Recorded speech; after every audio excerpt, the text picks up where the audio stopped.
Scoot in close. Make some new friends. Do not block the aisles. You cannot block the aisles.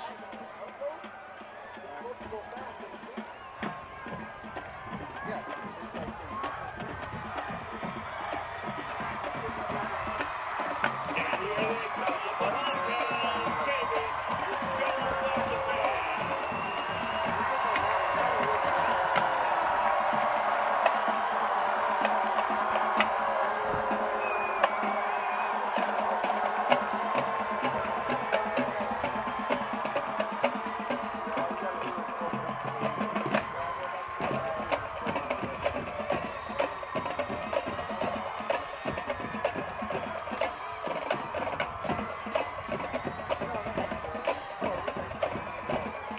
Yeah, go ahead and I'll hang up.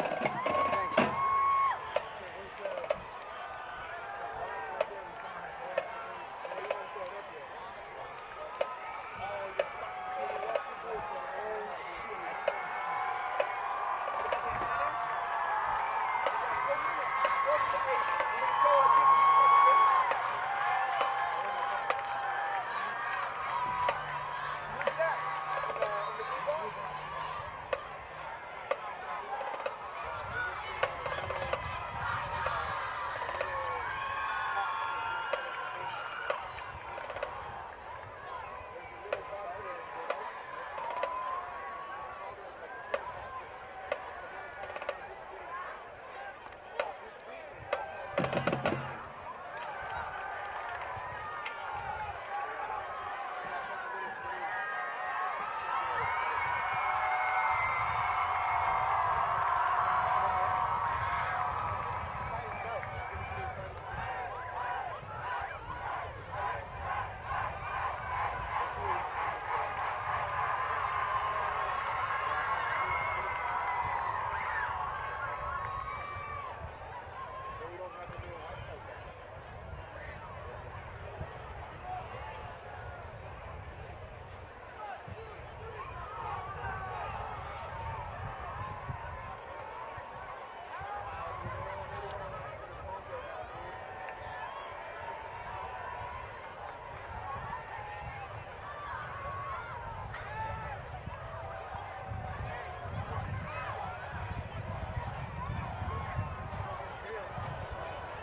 At this time, we'll turn it over to the Fillmore High School band, drum major.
Rivalry games in our beautiful part of the world are certainly something special. They frequently define league championships, they define a team's season, they define a young man's 4 years.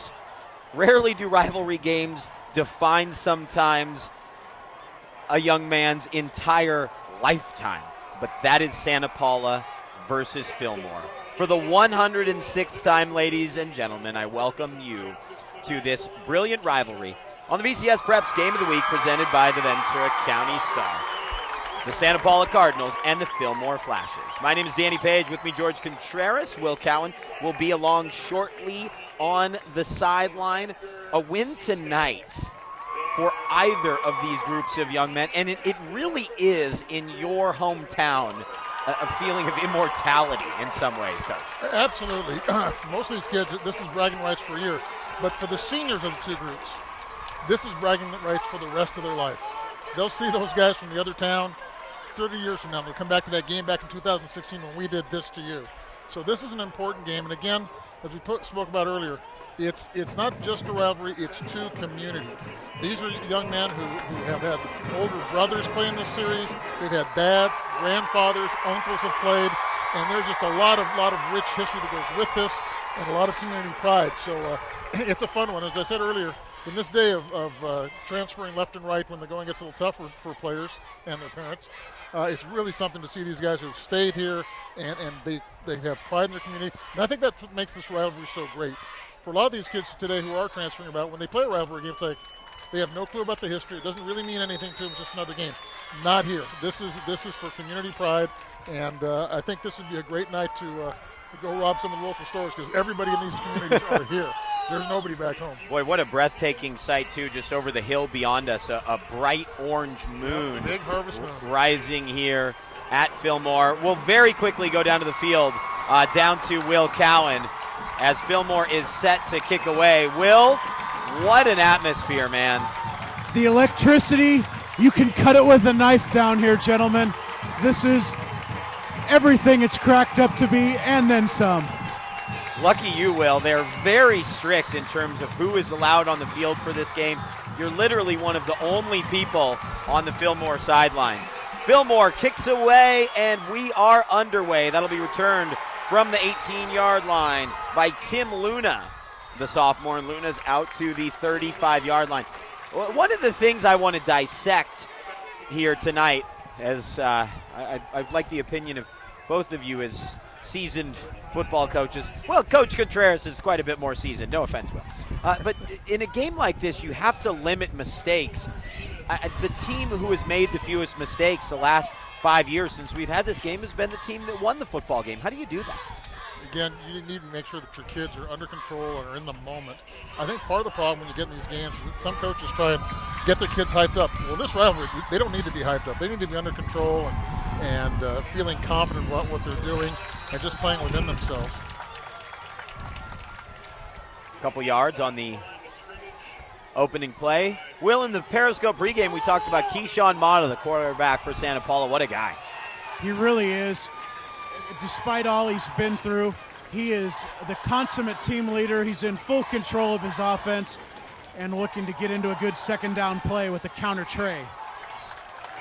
A few more yards, that time for Tim Luna.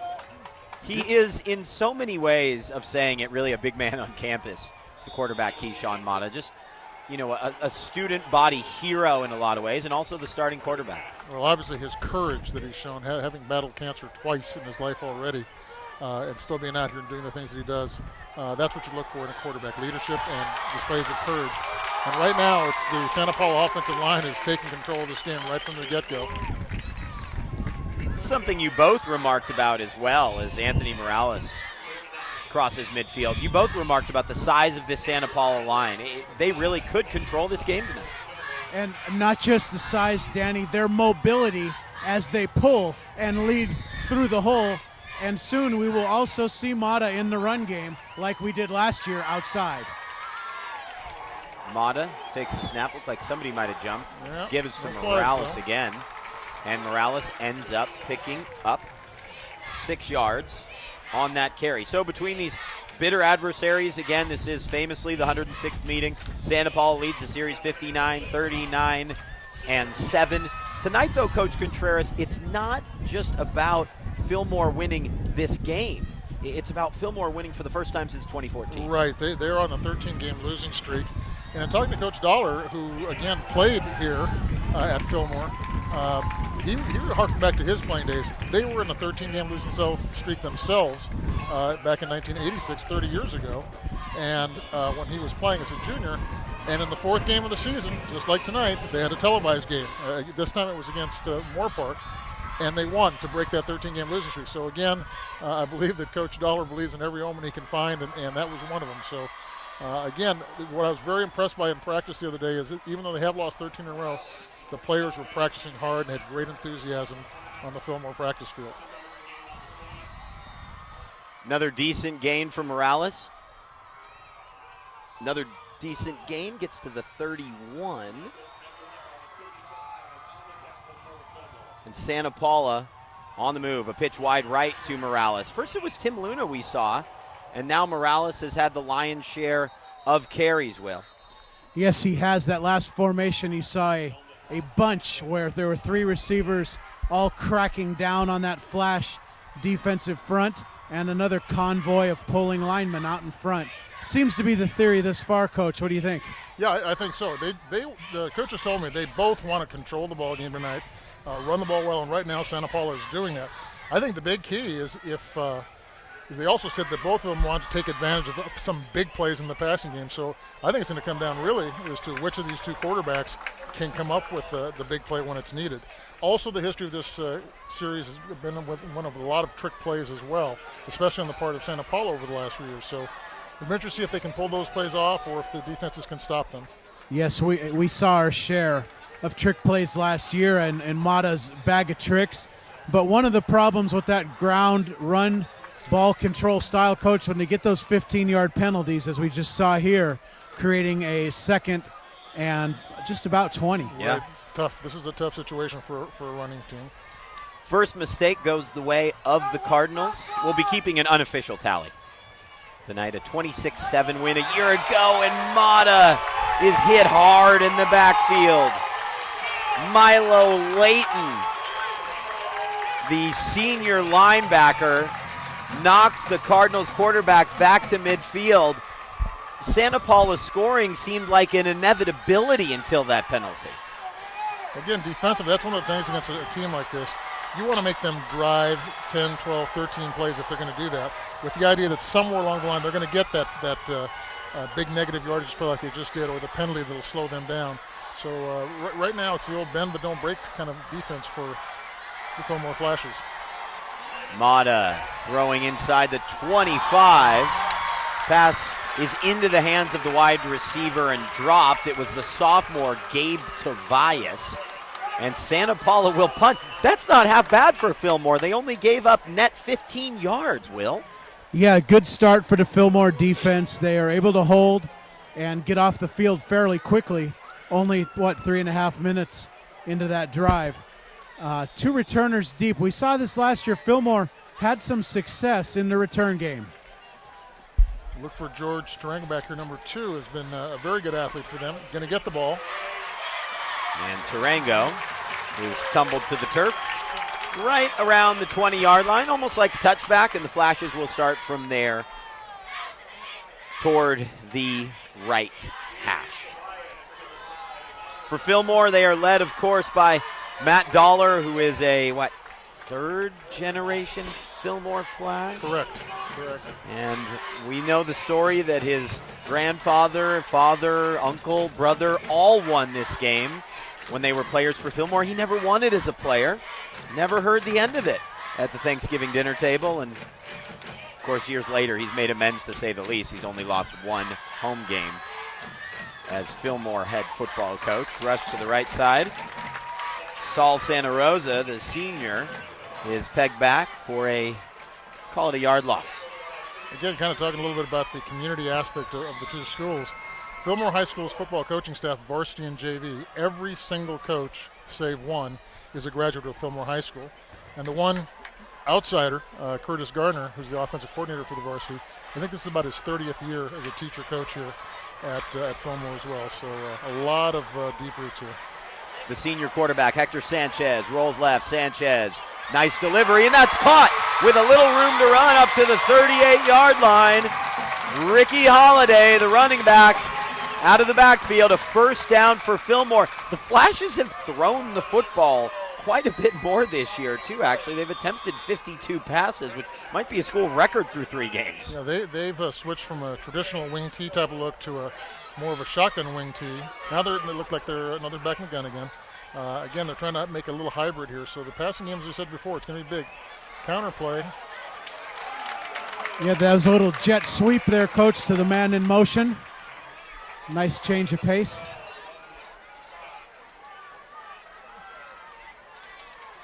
Second and 10 from the 39-yard line. When did they make this adjustment? In this most recent offseason to the shotgun wing T? Yep. Adaptation is crucial in high school football these days, and it's good to see Fillmore thinking progressively. Yep, you got the big line splits, trying to put their players in the best position possible to score. Got to adapt. We're going to have illegal motion here, I believe. Surprised we didn't pass this complete for a first down to Dylan Satterfield as the motion went in front of the quarterback. I don't know if it was the right tackle or the tight end, but he had looked back for the call as well. I thought that was going to be a motion penalty. Hector Sanchez has come out pretty hot throwing the football here for Fillmore. And I think that's something they definitely need against this bigger, stronger Santa Paula defensive front. Just being forthright, it's as well as I've seen a Fillmore quarterback throw the ball in recent memory. Tarango set to the near side. He has 12 catches for 147 yards on the year. He's a real X factor tonight. Sweep to the left-hand side, and not much happening there for Saul Santa Rosa. So in past years, if we had said, well, the Fillmore run game's not working, you'd think they'd probably end up with somewhere between 0 and maybe 7 points on the board. That's just not the story tonight. They're moving the football through the air as well. They're going to have to, I think. Again, it looks to me, especially on the edges, that the Santa Paula defensive ends are pretty stout and hurting that outside game. I think Daniel Tafoya, the fullback, is going to have to be effective running inside here for them to have a chance. A lot of room running to the left-hand side for Santa Rosa. And just like that, they get outside, get on the edge. Good job by Fillmore that time. Excellent use of the crack block, Coach, from the slot receivers, allowing the offensive tackle, number 57, Calvin Udenworth, to get outside and lead that play. Yeah, they need to be consistent with that. They've been kind of hit and miss with those down blocks. Yep. But when they get them, they've got the edge. That's a good thing. Critical in the wing T. I know, Coach, you've had a few moments of that in your career. Oh, bootleg, guys open deep. Throws it to the far corner, and it's gone. We got a penalty flag, though. Oh, this one's coming back.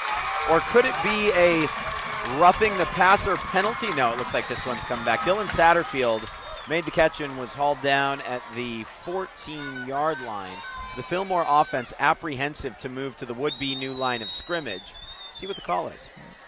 Yeah, I always, as the officials discuss, I always felt one of the hardest things to defend in those Delaware wing sets is that play-action bootleg away from some of that initial action, Coach. What do you say? Oh, absolutely. That's a staple of the offense. And we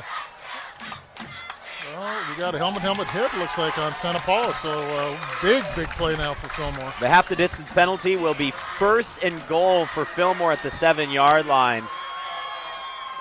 And for this Fillmore team, just to establish some positive momentum and take a lead in this game after really giving up some ground on the opening drive would just be absolutely massive for this group's mindset.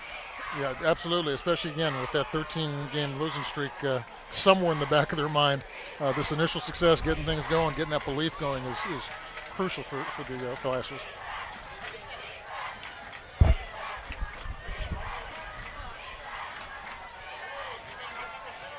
They have yet to advance the ball forward a further 7 yards. It should be first and goal from the 7. Apparently not. Well, I was kind of surprised because the quarterback for Fillmore lost his helmet and didn't have to come out. Oh! Thrown to Tarango, and it was knocked away just enough. That was potentially 6 points in either direction. Marty Alvarado getting in the way of that pass. I'm surprised that Matt Dollar didn't state his case, or even Will Cowan didn't. Yeah. I guess we're just the innocent bystanders, Will, right? Yep, that could be. But to say the least, it should have been first and goal from the 7, correct? I think so. I mean, that's I will ask the head linesman, Tom Husted, standing in front of me when I have a moment. Great, thanks, Will. empty backfield. Shotgun look again. Motion man is Halliday. Here's a throw to Tarango. Tarango makes the catch, and he's into the end zone. No penalty, no problem. Hector Sanchez, his second TD throw of the season. And there's the star senior wide receiver, the captain, George Tarango, with the touchdown. Yeah, it was interesting. I overheard that sideline conversation. Tarango not happy with himself on the previous deflection, and he and Coach Dollar talked about it, and they literally called that one just the way it went down. On to attempt the PAT is Looks like Ruben we're missing Rodriguez. somebody here. I think we're missing a wing for the Flashes on the left side. Yeah, the Flashes are kicking with 10. And they still put it through. It looked like it might have even been deflected, but It was. well, it's the Santa Paula Fillmore game, isn't it? Well, great start for the Flashes, especially with their passing, and that's a big surprise and one that's going to be needed the way that the running game is going. Great start for the Flashes with how they started, right? It Absolutely. looked like Santa Paula was destined for 6 points on their opening drive. Yeah, now one of the issues here for the Flashes, their normal kicker is injured and not playing tonight. So Kevin Galvan, who's kind of a Mr. Do-It-All for the Flashes, won the audition on Wednesday to be the kicker for tonight. So I'm going to guess from his first kick, he's not going to get the distance that the previous kid did. So that could be an issue and a problem here as it goes down the line.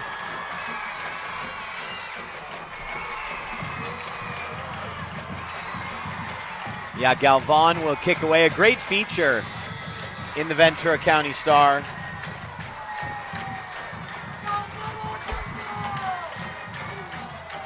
A short kick as expected.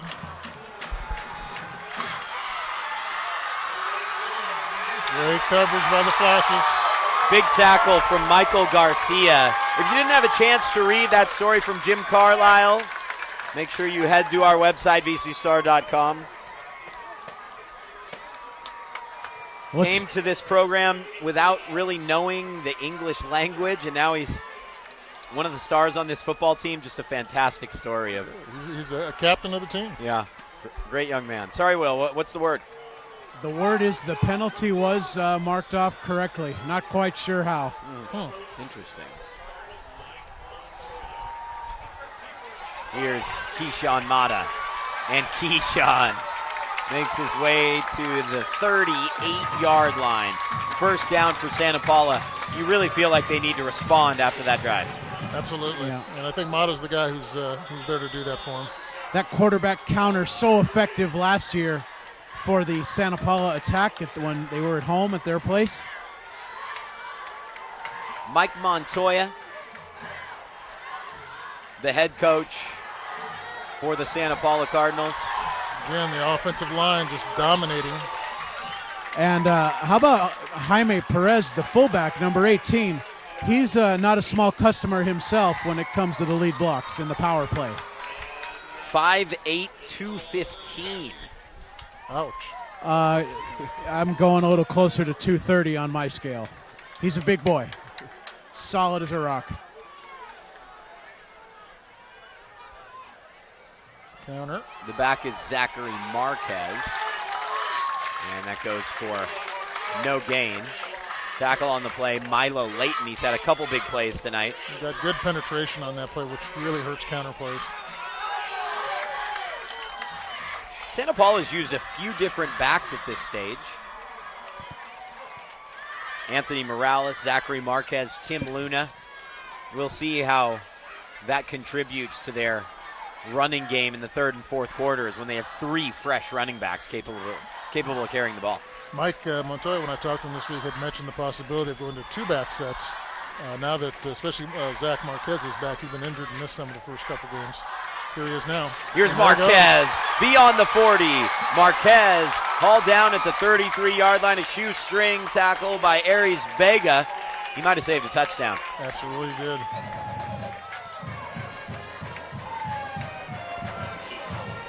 Fillmore has got to be able to slow these people down a little bit. They're just getting too big of chunks. Oh, that helps. Bad snap. Mata picks it up, though, and picks up around 7 yards. First quarter in a game where both teams really like to run the football is already winding down. Despite the 7:30 kickoff, we are pretty sure Bob Batista is going to make his deadline for his story tonight for the Ventura County Star. Not quite like the pace of last week's game, for sure. No. But once we get to the quarter break, remember, so many other games already kicked off, and we'll be bringing you mainly second quarter scores. So hang tight. Running to the right side is Marquez. And in the backfield, Michael Garcia. A lot of different players on this Fillmore team making plays early on, defensively at least. Well, again, part of it's because they've been in so much open space that it's down to one-on-one situations. You'd like to see a little bit more gang tapping going on to wear down the running backs a little bit. Yep, good penetration, though, so far from that Fillmore front. They are having some success coming off the edges.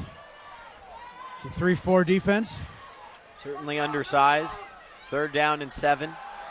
That pass is complete inside the 15-yard line. We have a penalty flag. David Arguelles, the big tight end. Flag is about 4 yards in front of the line of scrimmage. And the officiating crew is talking this one over. It was a late flag. May have had somebody downfield. This is a pivotal penalty here with just over 2 minutes to go in the opening quarter of play. It was 3rd down and 7. Arguelles was simply taller than anyone defending him, and Keyshawn Mata put it where only he was. Let's see what this penalty is.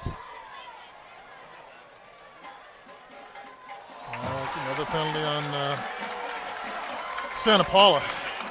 And that's definitely what the Fillmore defense needed. They'll replay 3rd down. Just a 5-yard infraction, if I'm not mistaken, right, Will? Yes, that's the call there. Actually, no. Referee Husted saying loss of down. They're going to 4th down here. Ineligible downfield, 58. I didn't realize that was loss of down, though. I believe it is. Well, that's what the white hat signals. So the Santa Paula staff literally doesn't believe that that's what it is. And Santa Paula has to take a timeout. That's several huge penalties negating big plays from the Cardinal offense. If you take away those 2 penalties, in my opinion, they have 2 touchdowns on the board right now. Could be 14-0. Yeah, Fillmore's drive notwithstanding, keeping Santa Paula out of the end zone is not something Fillmore looked like doing on their own in these last 2 drives. The thing that both coaches said to me during the week, we have to eliminate mistakes to win this game. And so far, Santa Paula's been making those mistakes. Now the big thing here is can Fillmore stop them again? I know it's 12 yards, but again, Santa Paula's been picking things up in large chunks.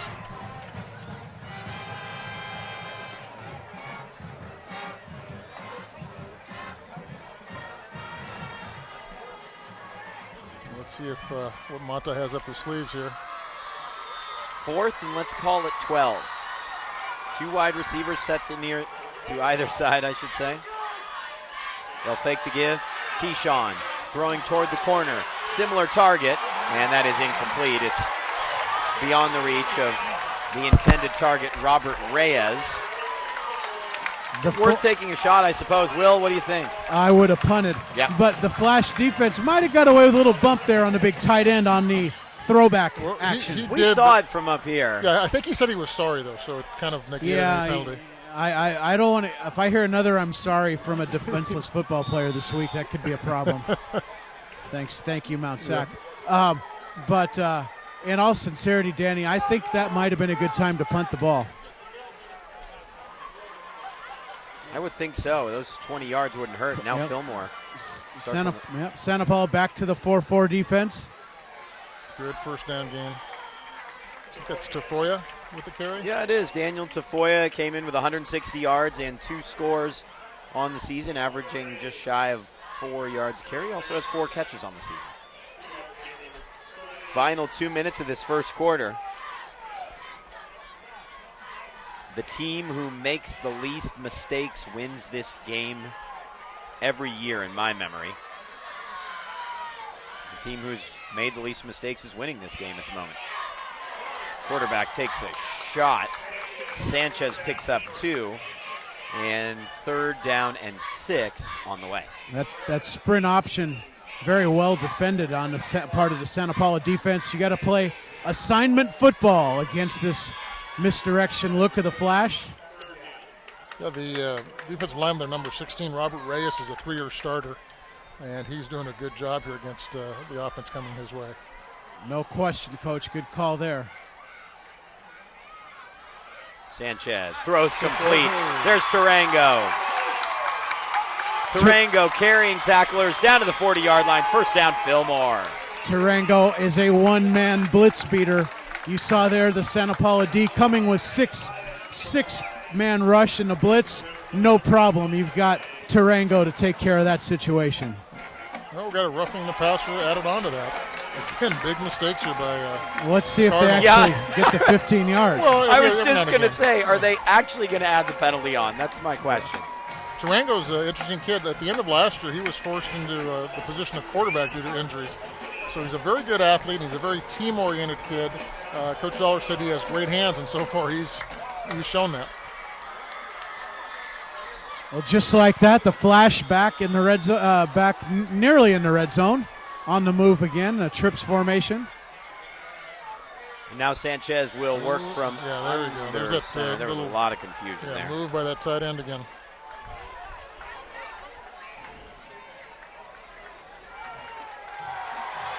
Coach Garner not happy with the penalty in that situation now to put 1st and 15. Again, I think right now for Fillmore, though, you've got good field position. Even if you have to punt or go for it on 4th down, you're still going to leave Santa Paula with a long ways to go. So they're okay. And the way they're throwing the football, 15 yards is not a big deal, I think. 1st and 15, you just got to get a small chunk. A lot of pressure. Sanchez gets away from a couple of tacklers. Takes another on and fumbles the football. It is recovered by Fillmore. Adrian Bonilla, the sophomore guard, with a huge recovery. It's a net 5-yard gain for the Flashes, and it is the final play of the first quarter of play, one would imagine. That was pretty dramatic. Escaped a big sack, fumbled the football. Every play in this game is dramatic. It is. It's just so wrapped in intensity. What else would you expect in a rivalry of this nature? It's a lot of bragging rights attached to every play.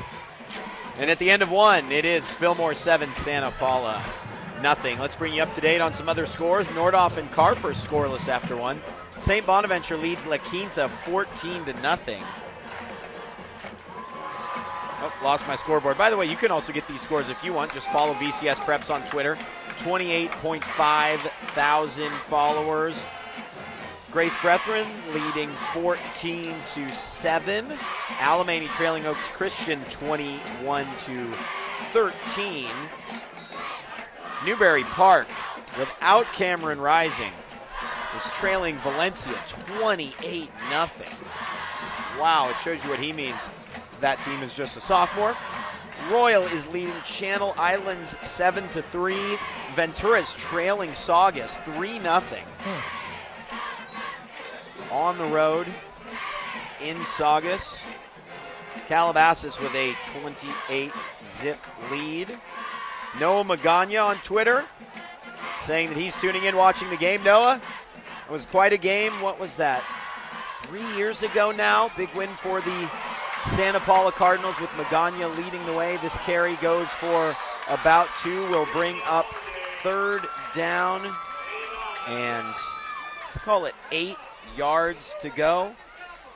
A 14-7 win in 2013 Magana had 27 carries for 139 yards. Santa Paula had 4 picks. You saw the game live here through the Ventura County Star, and here we are yet again. Tarango split out wide here with a lot of space to his inside. Coach, what do you think? It could be there. See if this outside linebacker 20 bounces over. No, he's not. And number 8 starting to play him inside. Sanchez has gone under center most plays on this drive. It seems to be a change from what we saw in the opening series. Yeah, going back to their traditional wing tee roots here. He looks so comfortable in the shotgun now. I think when they do that, I think they're trying to get their fullback game going a little bit more, especially off tackle with that. So that might be kind of a key to watch out for. Also, they may be able to fake their bootlegs a little bit better coming out from under center as opposed to a shotgun bootleg. In so many years, as the fullback goes, so goes the Fillmore run game. So true. Play clock must be down here. I'm waiting for a hand to go up from our back judge. There it There it goes. is. Sanchez drops, throwing it to the near side corner. Tarango cuts it back, and he's into the end zone. No one from Santa Paula can cover this kid right now, and it's 13-0. And don't forget the pass blocking by the offensive line for Fillmore. He's doing a very good job protecting their quarterback, giving him time to let that receiver get downfield and get himself open. So again, I'd have to say that right now Santa Paula's been controlling the game, but not the scoreboard. They should probably be about 14-14. And again, because of mistakes, and taking advantage of those mistakes, we have Fillmore with a 13-0 lead, about to make it 14. Will, as I see it from up here, I don't know about your opinion, he just seems by far to be the best athlete on the field right now. Well, he is tall, he's powerful, he can move, he's got great hands. It seems like the whole package to me, very difficult matchup. And the thing is, we talked about this last week when Newbury Park was playing that 8-man front with the one-on-one coverage. One of the risks involved is what you're seeing here. You have a cornerback on an island trying to cover the best receiver for the Fillmore Flash, and that would be Tarango. The height difference between that cornerback and Tarango is the big thing, I think, right now. So they're going to keep exploiting that, I'm sure. Yeah, at some point you may see some sort of cloud or rolled coverage from the Santa Paula defense.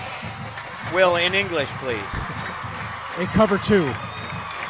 Basically, they're going to get someone in the kid's face to slow down his release from line of scrimmage and play someone behind him to help out.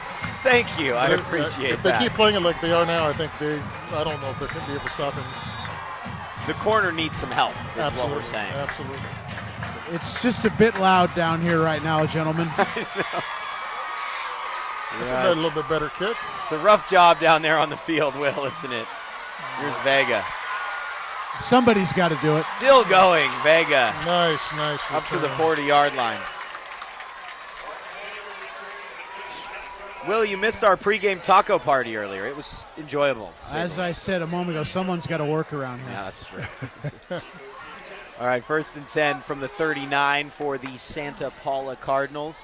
They have moved the ball so well up to the 30-yard line, maybe 35, we could say. Down 2 scores. Interesting to see if they are as patient with that run game or if Mata will begin to take some more shots down the seams to his big tight end. And here's a carry from Zachary Marquez. You can be patient when you're picking up 10, 11 yards every time you run the football. Yes, as long as the handkerchief stays in the pocket, the Santa Paula offense is in business, going to the quick cadence here back at the line. It's a good idea. Try and very quickly erase that 14-0 deficit. Marquez again bounces Nice it outside. Has his sleeve ripped off. He was wearing long sleeve Under Armour, if you will, to use a brand name. And one sleeve was ripped completely off. It reminds me of the old game of the century between, what was it, Nebraska and Oklahoma. Johnny Rogers with the old tearaway jerseys. Oh, yeah. Johnny Rogers doesn't even have a jersey on by the end of the game. Maybe the greatest punt return in the history of college football. 2nd down and 6. Here's Marquez. Notice he's toting the ball on the opposite side where he does have a sleeve left. 3rd down and 3 now. 3 strong carries, great blocking up front. And Santa Paula's in business again, but a big 3rd down coming up, by the way. 13-0 after that missed PAT. Fillmore defense, the Flashes, trying very hard to stretch those runs to the sideline and not allow those big gashing cuts off tackle. So far, when they're running those plays on the backside, they're end to staying at home so that Mata has got to read to give the ball off and not keep it, like he did right there. Marquez pegged back right at the Going to be close. line to gain. I think he got it. That is so close, at least if it's based on the near side spot. 4th down. 4th down. 4th and half a yard. Rivalry game on the road. I think this is a no-brainer. Gotta let Keyshawn just dive for it, right? Believe in your offensive line. And he does, and he easily picks up the 1st down. How would you prepare your quarterback for a quarterback sneak, Coach? What do you have to do to execute that play well? Well, first of all, if you're going to wedge block that thing, you have to close off those inside gaps and rely on push and really double, triple teaming just one defensive lineman to get that yard. And then your quarterback, he just has to know what he's got to get. Does he need a yard? Does he need an inch? Be aware of the situation and not make more out of it than they need to. Mata going to the air. What a defensive play to knock that away. Aries Vega. Yep. Otherwise, that was 6. Again, the Fillmore secondary's tipped a couple passes now that could have been 6 points. So they're stepping it up when they have to. Yep, the Fillmore secondary, very active hands tonight, playing the ball extremely well in their zone defense. Vega's had a couple nice plays. Mata works a little closer to the line from the pistol. It's Marquez again. And I think it's safe to say this young man could have a huge game. He's going to be tired by the end of the night the way he's going. Running the ball well, though. Very assertive. Yeah, the offensive line is just controlling things off tackle. And if you can do that, you're hard to beat. Back to 3rd down here. Quarterback sneak look again. Yep. I would think they pick it up again. I just see a big pile, but it's beyond the line to gain. Official signaling for the 1st down to move the sticks. Santa Paula into the red zone again. Hopefully they can avoid the penalties if you're on the Cardinal side of this rivalry. 8 minutes to go and 7 minutes after 8. Here in Fillmore, California, just off the Highway 126. Mata to Marquez. And that time Marquez is stopped after just about a yard gain. A little better defense there by the Flashes. Better penetration up front. Yep.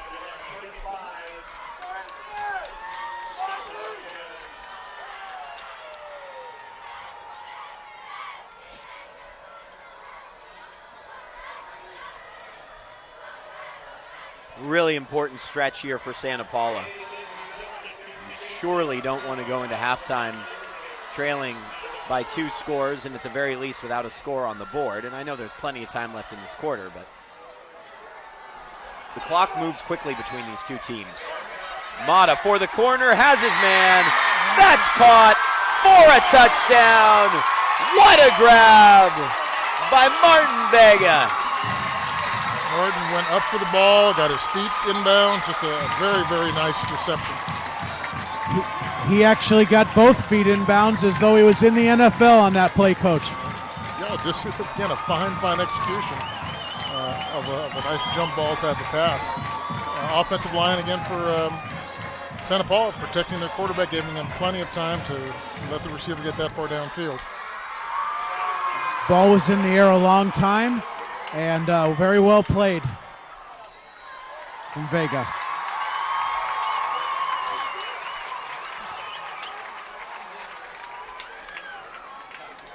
Santa Paula answers. Really, they've been moving the ball so well all game. This is nothing new. They've just been guilty of a couple of silly mistakes that's all that's prevented them from having 3 touchdowns on the board. Yeah, and the kickoff return here for Fillmore, number 5 is Angel Velez. Had a school record 97-yard touchdown return for a touchdown of a kickoff last week against Wanimi, I believe it was. And again, to have a school record in a school that's been playing football for 80, 90 years, that's pretty impressive. 151 total yards for Santa Paula, thanks to Bob Batista for that. Really moving the ball effortlessly, shooting themselves in the foot a couple times. Let's see how Fillmore responds.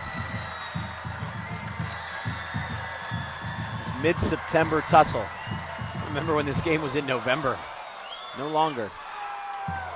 So we return from the 13-yard line, waiting for a few blocks, carrying it up beyond the 30 is Vega, who made a couple nice plays defensively over the last 2 series, and Fillmore goes back to work. The ball's back in their court.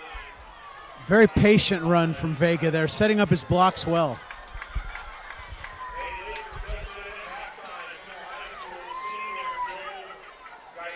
Tarango now to the wide side of the field, opposite your screen.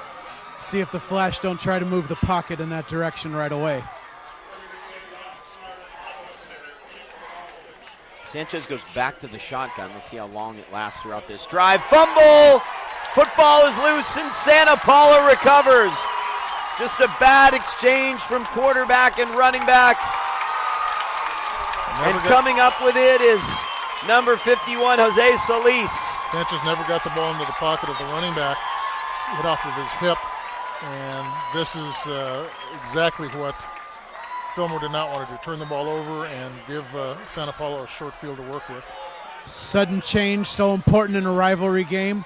We'll see if the Flash have a stop in them. Tarango in at safety here, by the way, for this all-important red zone stop for the Flashes.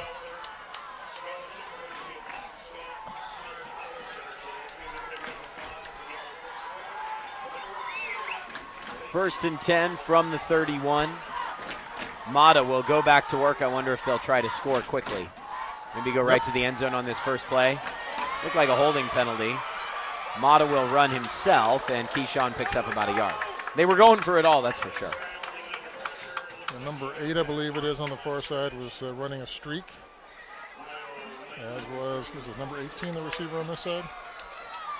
Yeah, the recipient of the only Santa Paula touchdown, Martin Vega, as well as Jaime Perez, whose name we have yet to call until this point.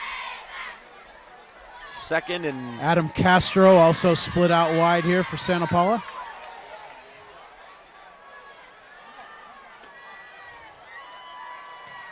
Keyshawn with a give to Marquez. Marquez looks to cut it back, but a fine tackle from the Fillmore defensive player. I believe that's number 35, Michael Aguilera. His jersey was tugged up a little bit. I couldn't see the number.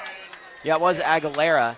3rd down and 10 now. That was a big play, taking away the cutback and making a tackle when you had to make one. So 3rd and 10. This is where Santa Paula does not want to be with their running attack.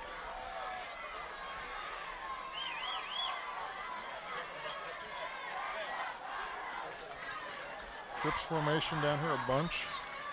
And Mata looks that way, drops back, he's flush, jailbreak blitz, penalty flag down. Mata will call it a sack, a loss of 8 yards. Number 5, Velez, I believe that is. Yeah, Angel Velez on the sack. Penalty will likely be declined.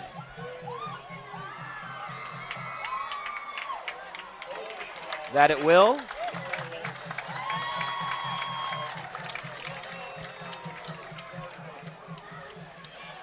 Matt Dollar's thinking this one over. I'm not sure why. It seemed like just make it 4th and 15, 16 based on the tackle. He is declining. Yeah, 4th and 18 even. Yeah, he didn't think about it for that long. Punt team coming on. Again, Santa Paula's made the mistake that Fillmore wanted.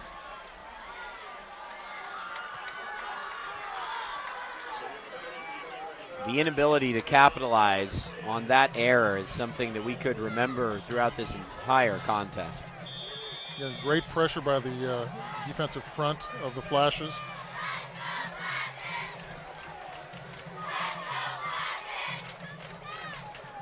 4th and 18. We got Tarango's back there to return. Punt off the side of the foot. It's actually a pretty good kick. Goes out of bounds inside the 10-yard line. Anthony Morales. He's marked as athlete on the roster. I guess that's what happens when you're a running back, linebacker, punter. And pretty good at all three. Remember, late in the third quarter of this game, we will have a trivia question for you guys. So stay tuned for that. It's a good one this time, coming from Coach Contreras, who was kind enough to join us again this Friday night before he heads off to coach in Madrid for a couple months. Go Osos Rivas. Osos Rivas. Busted play. Quarterback sacked. 4 yards behind the line of scrimmage. Second down and 14 now. The Santa Paula front just poured through the line that time.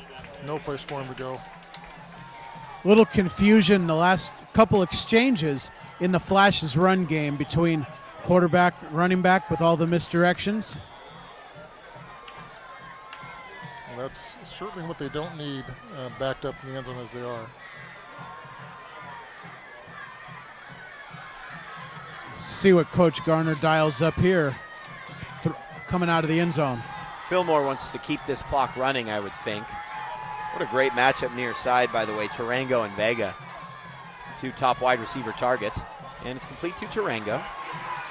Tarango gets right up near the original line of scrimmage. He sticks the ball out and loses it, but he had been down for probably a second already. Got out to about the original line of scrimmage. Good call, Danny. Coaches are discussing that ball security right now with the Flash, with Tarango. Tarango and Sanchez. Interesting, they both come to the sideline every Right? play. That young man's going to be throwing a pass or two sometime tonight. Very A lot of least taking a space out there snap. for Tarango. It's a run to the right side. Tarango trying to seal the edge, and he just can't. There's a penalty flag down. It's probably holding on the wideout, and one way or another, Fillmore will be forced to punt.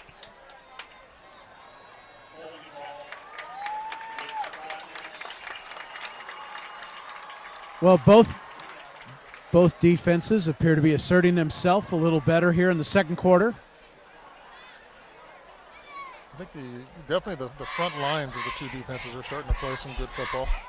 A little bit surprised Santa Paula took this penalty, Will. Wouldn't it have been 4th down and a couple yards to go? Yeah, I would think so. This is interesting. Maybe they're playing field position. I don't know quite the thought process behind that. It was certainly not a dead ball foul of any sort. You would think refusing that and making it a punting situation would be Yeah. the call, because, again, the way they've been throwing the football, 12 yards is a definite possibility for Sanchez here. Blitz coming. And, Oh, gambles a little bit. Oh, there's a penalty flag Yeah. down, a late flag that I think might be a personal foul against Santa Paula. it may be a late face mask, and this just Yep, it is. more the reason why you take the punt.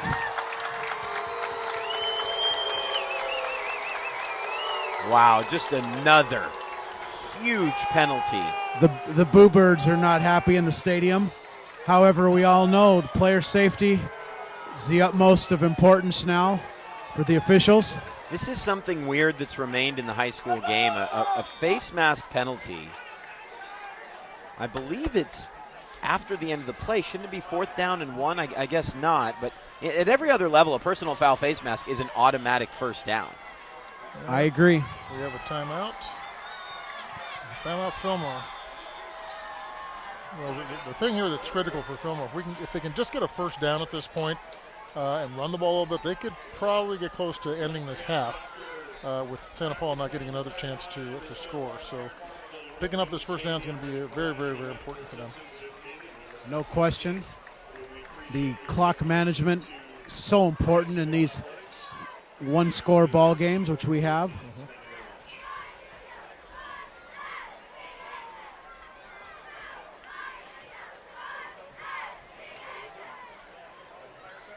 Let's take you through some of the scores here. Panorama leading Santa Clara 21-3. Calabasas 35. Pacifica 7 at the half. Hueneme trailing at the break to San Marcos 7-6. Buena on top of Bonita 20-7.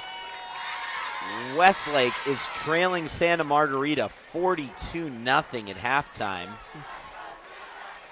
Oaks Christian 21, Alamany 20, Royal 14, CI 3. TO in front of West Ranch 6-0.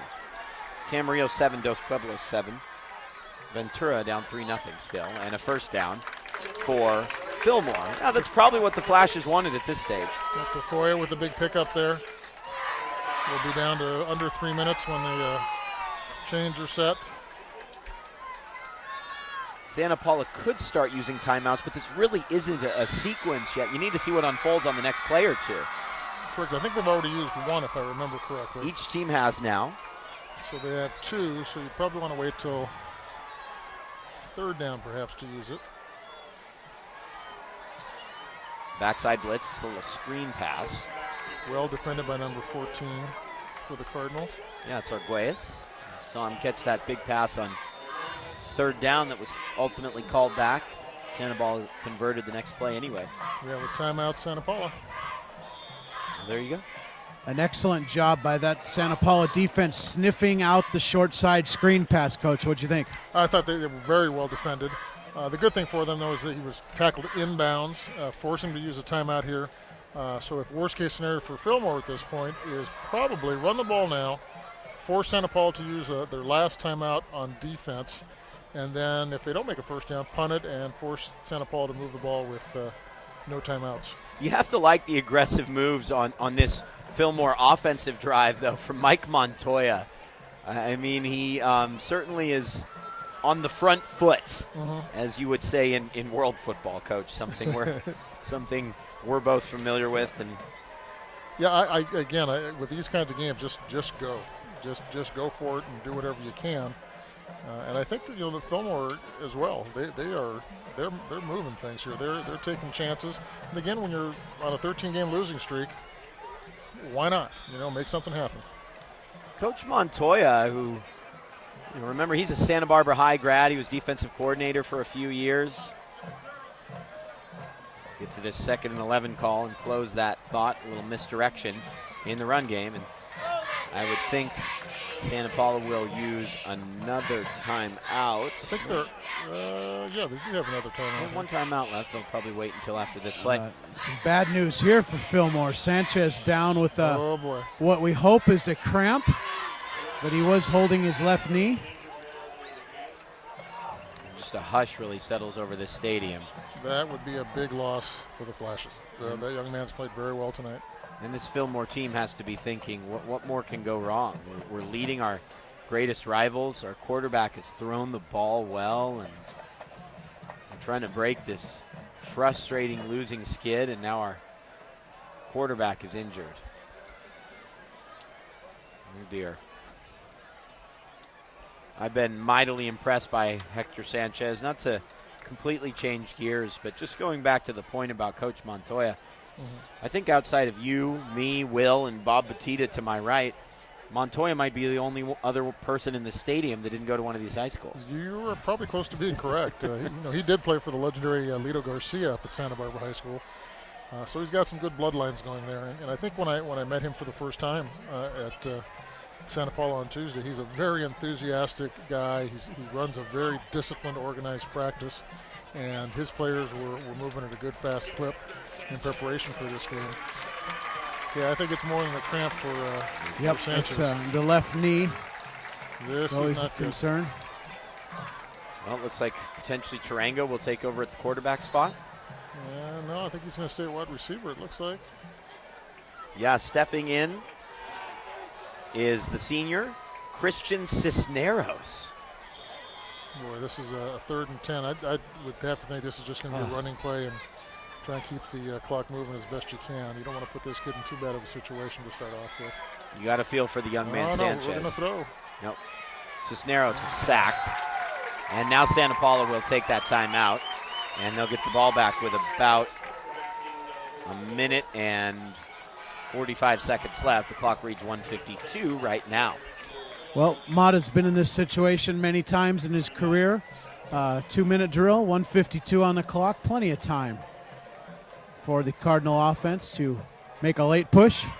The good news comparatively is that the trainer on the near side is working out that left knee, and they're literally having him flex his knee up and down on the training table. Now, I'm not able to give you any more than a play-by-play of the fact that they're actually moving it around. He's definitely in some pain at this stage, as we can see, but that's not something you do when there's a serious injury, right?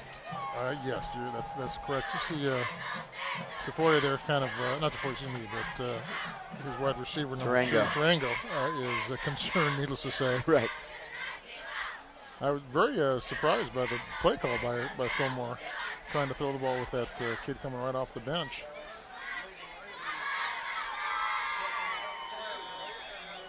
Okay, Tafoya should be the punter. Saugus now leading Ventura 10-0. 6:05 left in the first half. The Cougars wanted to go to 4 now. This is partially deflected, and it barely gets beyond the 20-yard line. I think he just shanked that just flat out. Really? Yeah. Yeah, there was no pressure there. That was off the right side of his foot, unfortunately. So the defense for Fillmore's going to have to really step up here. This becomes more than enough time for Mata. In fact, at this time, sometimes you don't want to score too quickly if you're Santa Paula. 1st and 10 from the 26-yard line. So much for a 2-minute drill. All Keyshawn has to do is go 26 yards. Here comes Marquez again. And Marquez is right near a first down. Probably comes up about a yard short. Santa Paula is out of timeouts. He is literally untouched through the second level. Again. And there he goes again. Marquez inside of the 10. Marquez tackled down at the 5-yard line. 2 plays later, 2 Marquez runs. 1st and goal, Santa Paula. Don't stop it. If it's not broken, just keep working that play. Coming the other way with it. Marquez tackled this time for a 2-yard loss. Is that Galvin? That it was. Hard to read those numbers. No need for an excessive hurry up here for Santa Paula. If anything, you'd like to really use a lot of the clock on they've got it's 2nd and goal now. Exactly a minute, and they're fine.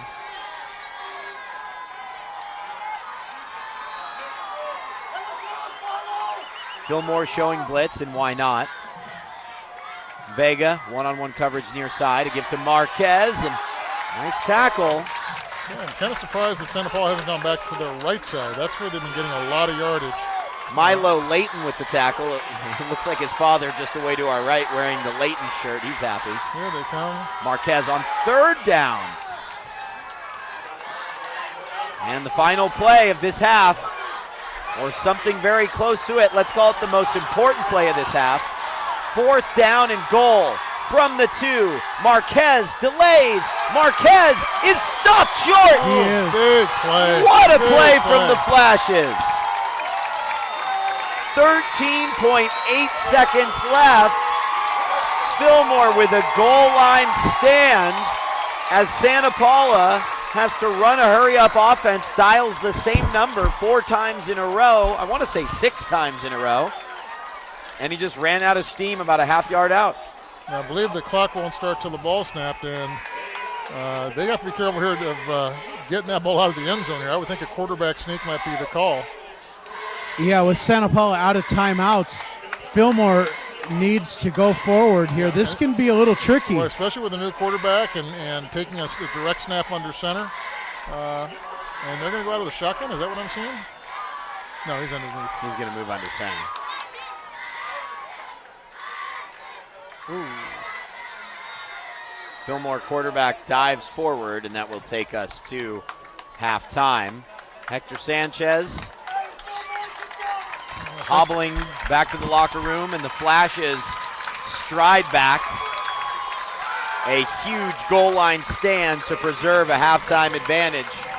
A new quarterback for Fillmore in the second half, we would presume. At the break, Fillmore leads 13-7 on the VCS Preps Game of the Week, brought to you by the Ventura County Star. What a second half it should be. Hang tight. We'll see you in about a dozen minutes' time. Ladies and gentlemen, draw your attention down to the track midfield. Cheerleaders will be performing after they do a meet and greet, followed by special band performances from both Fillmore High School and Santa Paula High School bands. And then after the band performance, we have the Oxnard Auto Center Kick for College Challenge with Fillmore senior Joe Gaiuta attempting a field goal for a $1,000 scholarship. How cool is that? Let's draw our attention down to the cheerleaders. Thank you very much.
Is this Drumline? Is this Drumline right now?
Don't get money, have money. Cool.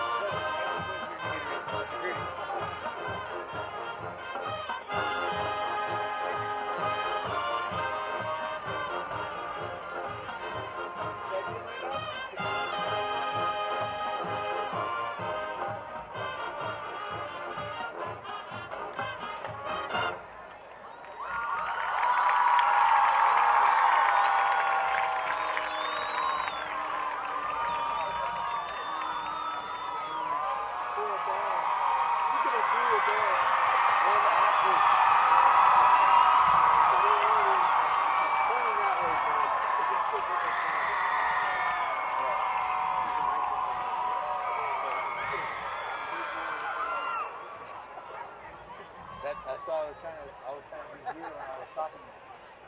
But because they were getting the sound.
care if you're wearing blue or white or wearing black and red. Let's give both the bands a big round of applause. Fantastic show. Thank you very much.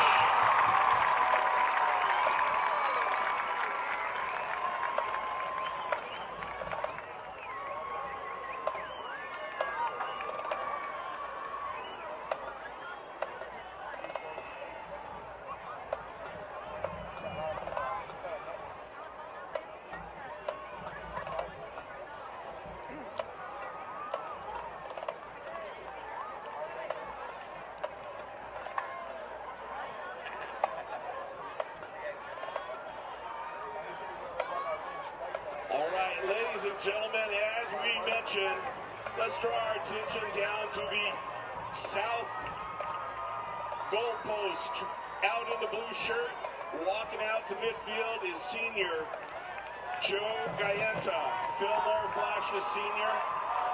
He's been selected by the Oxnard Auto Center in a drawing to kick a field goal for a $1,000 scholarship. Joe's going to be going to Cal Lutheran. That money will come in handy. Joe, we wish you the best. Are you ready? Let's give Joe a big round of applause, everyone. Come on now.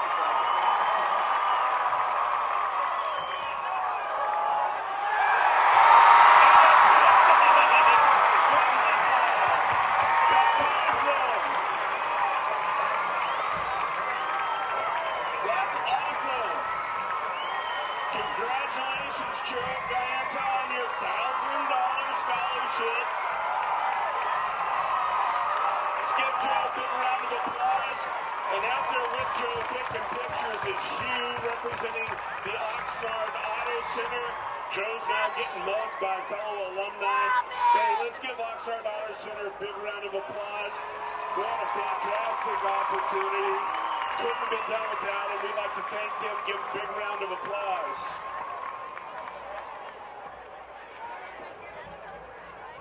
That was awesome.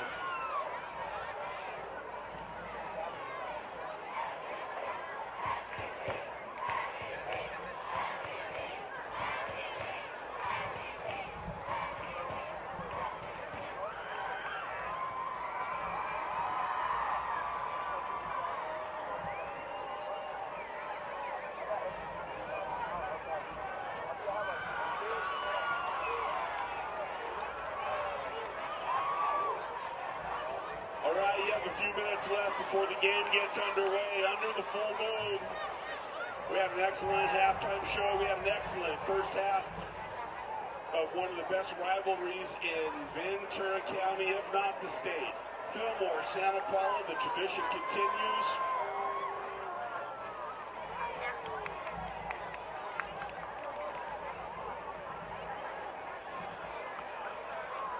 $50-50 drawings up to $1,500 and some odd dollars. So Ray Hoover has more money he wants to spend. The JV 50-50 winner was from Santa Paula.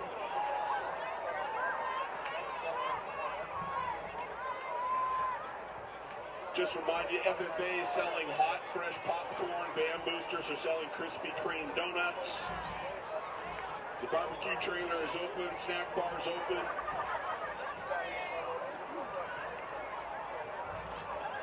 Saw a great half of one of the best rivalries in California.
shout out to Natalie Cows. Good job with those freckles.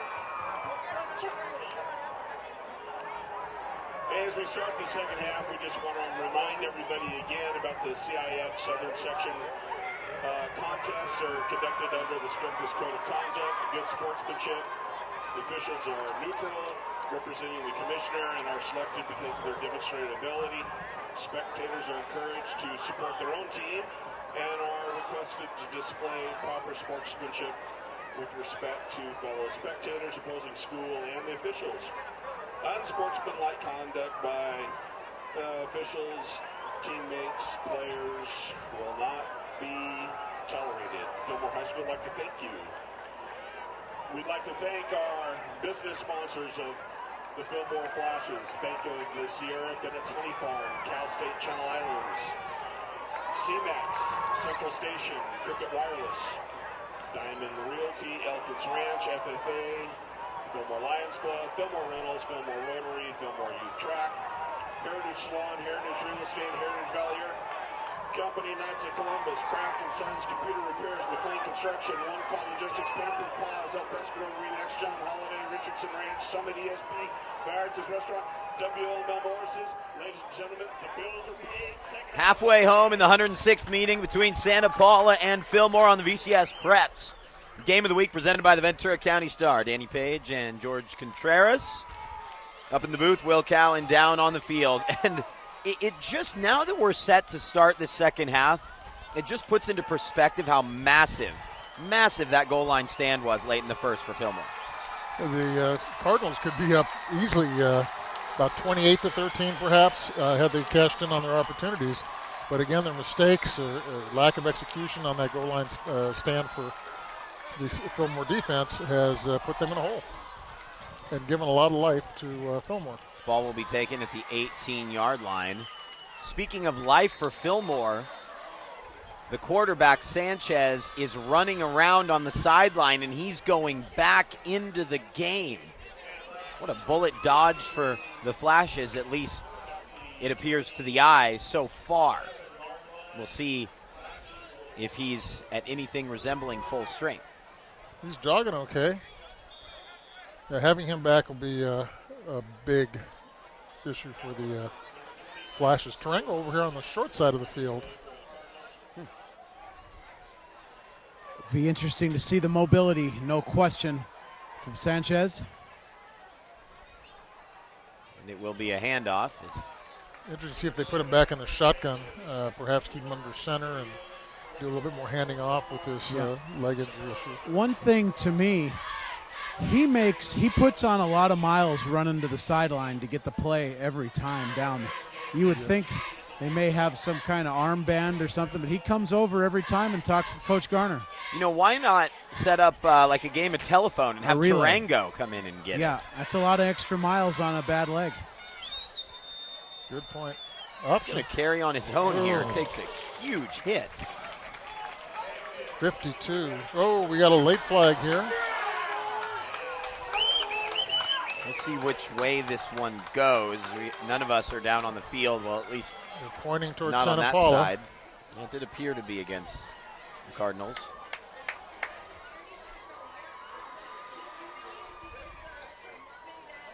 Santa Paula defense uncharacteristically penalized tonight, more so than we've seen in past visits. There is a distinct advantage in this rivalry, though, for the home team. We've seen it in recent meetings. In Matt Dollar's career, he's only lost a solitary home game. And it was an unsportsmanlike penalty. Dead ball penalty. Dead ball is right. That obviously comes with the automatic first down in addition to the yardage. That 15-yarder, another big penalty to give the Flashes life. And field position. It'll be 1st and 10 from the 44. Hector Sanchez back in at the quarterback spot. Huge to have him return. Tarango again on the short side of the field. He's guarded again by Martin Vega. That's Santa Paula's only touchdown. Tons of pressure. down goes Sanchez yet again. Number 16 for the Cardinal, defensive end. Robert Reyes. Robert Reyes, again, 3-year starter, and he looked like it on that play. Great penetration. We haven't seen as much from Reyes tonight. He's been a star last year and the last couple seasons for Santa Paula. And the Fillmore Flashes may consider heading the other direction with Big Reyes out there on the edge. Agreed. Now Triangle's on the wide side of the field, putting his cornerback on an island out here. Sweep. And again, penetration. Going nowhere.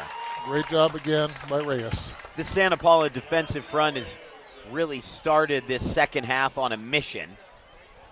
And it's third down and quite long. Indeed. Despite your suggestion, they ran at him again. Yeah, he's earned his varsity letter so far tonight. I think we might want to try somebody else.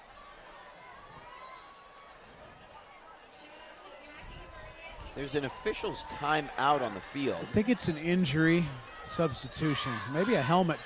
It's possible a helmet came off, requiring the one-play sub. Correct. Sure, so checking in. Although 57 who came out to being checked over by a trainer on the sideline, so it may be more than just a helmet. Could be. Might have been seeing a star or two after that last collision. Shotgun. Third down and Reverse. long. Oh, fumble. Slow developing play. Tafoya puts it on the turf, and Santa Paula recovers. A difficult start to this second half for the Fillmore Flashes on their opening drive. I'm not sure if they had a play go for more than 1 yard. A couple negative plays on this last set of downs, and a fumble on third down. Well, maybe Santa Paula sleptwalked a little through the first half. We'll see if they wake up with their sharpness here moving forward. Down a score in the third quarter. Okay, this set looks like they're going to run to the left. And here it comes. And it's Marquez. And again, that's been this more stout side of the defensive front for Fillmore is when they go to that left side. I think they've had their major success has been running to the right. I would look to see Santa Paula doing that. We do have a Santa Paula player down right now.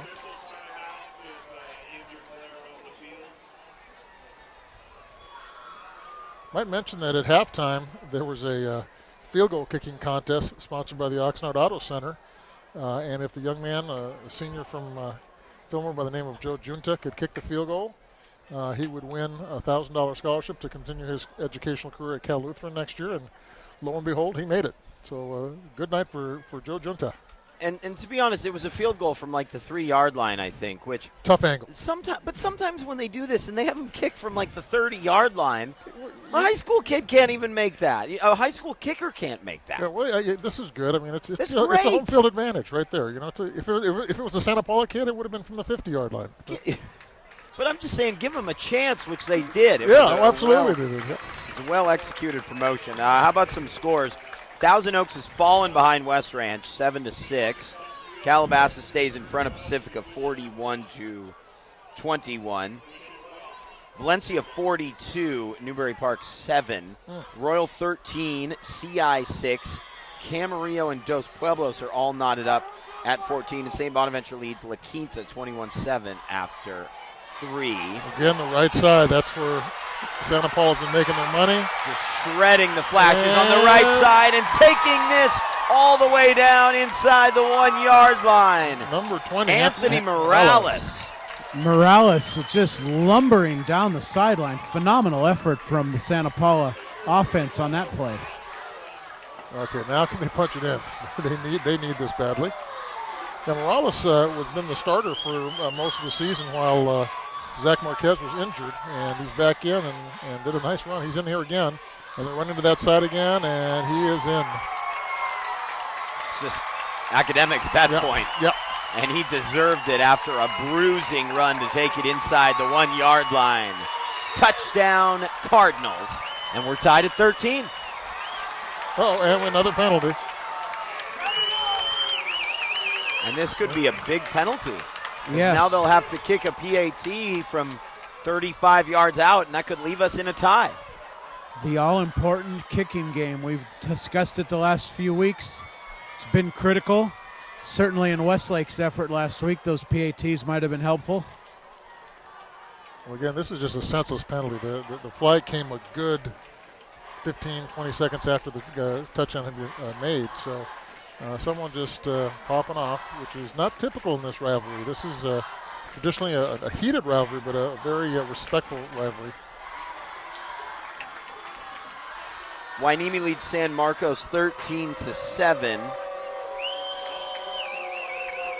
Westlake trailing Santa Margarita 49-0. Oxnard ahead of Fillmore 22-13. Buena leads Bonita 20-7 at halftime. Last Ventura score says they're down 10-0. This is a long kick. 35-yarder. Yeah, they went from the spot of the foul. Oh, boy.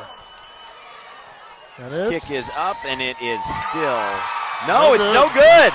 It is no good. A personal foul penalty leaves this game even. We're tied at 13, as you were. The story of the game is Santa Paula penalties. They have just kept Fillmore alive and given them chances.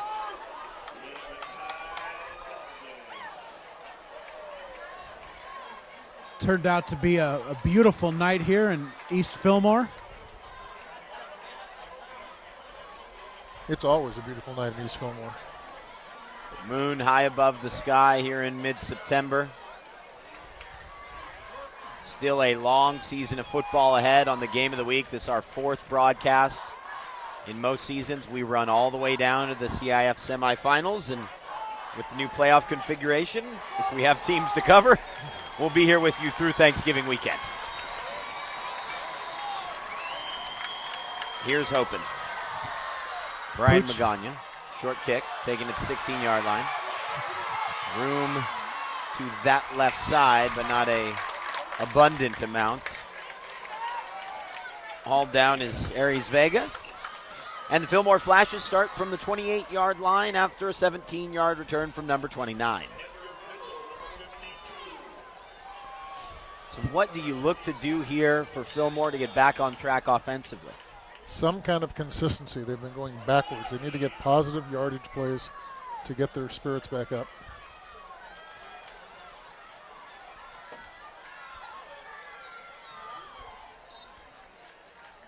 It doesn't exactly do it all at once, no, does it? That's you need more than two.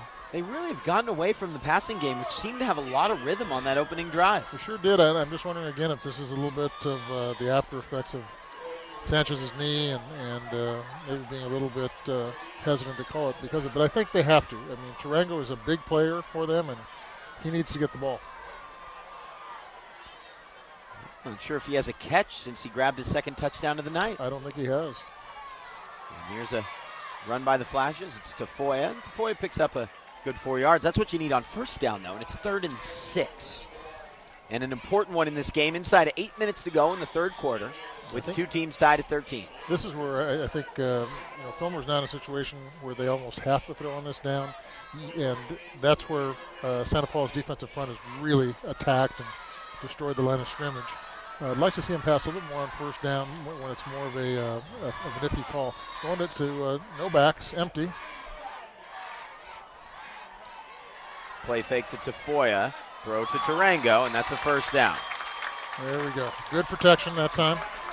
Well-designed dig route there from Fillmore with the trips formation and the motion. Well done. Tarango securing the ball before hitting the deck. Did a good job, too, getting past the sticks and making sure he had a first down on the catch. Yeah, so important. Well, Tarango's looking a little gingerly coming out here. He's not looking too good. Ooh. Yeah, it looks like he's got a calf there. He hadn't been moving well the last couple plays. I think that's why he hit the deck in a hurry on a curl. There's a jet sweep. And a penalty flag. I think he might have turned up early. That might be a procedural call. Yes, it is. Yep. Yeah, how does that positioning work with that type of motion? Well, it's hard because the receiver's going in motion, and he runs in front of the quarterback, who is needing to snap the ball and in a split second hand it to the receiver. It's nearly impossible not to turn up early. just the angle of taking the handoff, Coach, don't you think? Yeah, I think so. I think that's, again, trying to run their buck sweep type play. And that's one of the problems when you're doing it out of the shotgun is you leave that space for the running back to turn it up too soon, as you said. When they're under center, because you've got backs going through that area, it's a little bit harder for them to do that. So that's probably one of the hard points or teaching points when you switch to a gun wing T look. Empty a set again. And now that pass is bobbled and then eventually caught. Saul Santa Rosa takes this one to the house. No penalty flags on the play. The third touchdown pass tonight for Hector Sanchez. And a key block there by number 18 for Fillmore that sprung him. Michael Garcia, Coach. Yeah, big play for him. That kid might have been caught had not been for that block. Yep. But again, great play. The passing game, again, has been the staple tonight for Fillmore's offense, which is a huge surprise. Speaking of Fillmore's offense, that was another trips formation with 3 receivers to the wide side. It was the exact same route that they threw the curl to on the previous third down. Sanchez finding the seam route that time behind the free safety. Excellent execution from Fillmore. Oh. And this one is blocked. That's a live ball. 13. Is that not a live ball? I don't think so in high school anymore. Actually, I think it is. It is 100% a live ball. Last week, it never cleared the line of scrimmage. Right. Last week that went the other way for 2 points.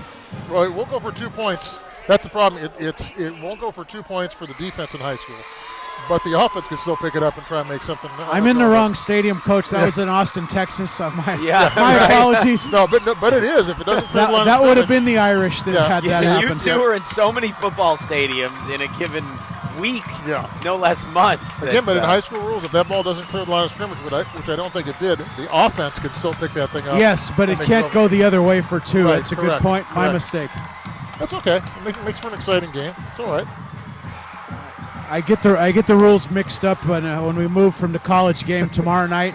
It all changes again. Now, we're going to have a nice, calm game tomorrow night at Ventura, right? At Orange Coast, Orange Coast, okay. No exciting extracurricular stuff, I'm hoping. Hopefully there's no media trucks on my front porch. There's Vega. Good coverage. Vega makes a couple miss, but not enough. He's out to the 21-yard line. I think either way, after that touchdown, it's safe to say this one's probably going to go down to the final quarter and probably the final drive even. I believe you're right. We have a classic unfolding on our hands. And again, I can't say enough here about Fillmore quarterback Hector Sanchez. He's been terrific. He's been great, and especially coming back from that apparently just a minor tweak to his knee just before the half. Come back and showed some real courage again.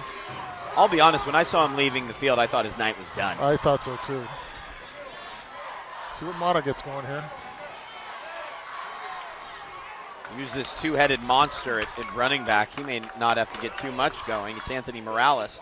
Morales and Marquez. Yeah, I think from what you guys were saying about him last year, he hasn't really run the ball that much, and a lot of it's the credit to the defensive end on the backside of these plays, staying at home, keeping his eye on Mata, which means if he's reading it correctly, then he should hand the football off. So taking Mata out of the running game has been a positive for their defense. And here's a play action pass. Mata gets rid of it way downfield. Excellent well play. defended. Well, good play by the Fillmore defensive back. Yeah, Aries Vega, he's had a few big plays tonight, Coach. Yeah, he's gotten his hands in there and made the plays. Again, that ball hung up for a long, long time, which gave him a chance to recover. The Santa Paula receiver was actually open for a little bit. By the time Mata lifted his head up, the Fillmore defensive line was bearing down on him. He just had to put the ball in the air. So what do we got here? Third and six? Yeah. Either or. Oh, not an offside, no. Fillmore players got back in time and a lot of room for the running back, Morales. Morales cuts back at the 40. I think that's the other kid, number 20 this time. That is Morales. That's Morales. You're right. Yeah, again, they're attacking the right side of their offensive line is just been doing a great job all night. And Fillmore really hasn't stopped that play to that side, any play to that side so far. That H-back counter has been so effective for Santa Paula with the lead blockers pulling through. They should be going to the left side the way they're set up here with their backfield. And Marquez is back in, and he gets the football. Oh, there we go. Marquez makes his way to midfield and beyond. A nice gain on first down. Going to get about 7 yards. Excellent cutback. Yeah, the Fillmore defense very aggressive running to the ball in this 5-2 look they're employing, leaving many cutback lanes against the grain.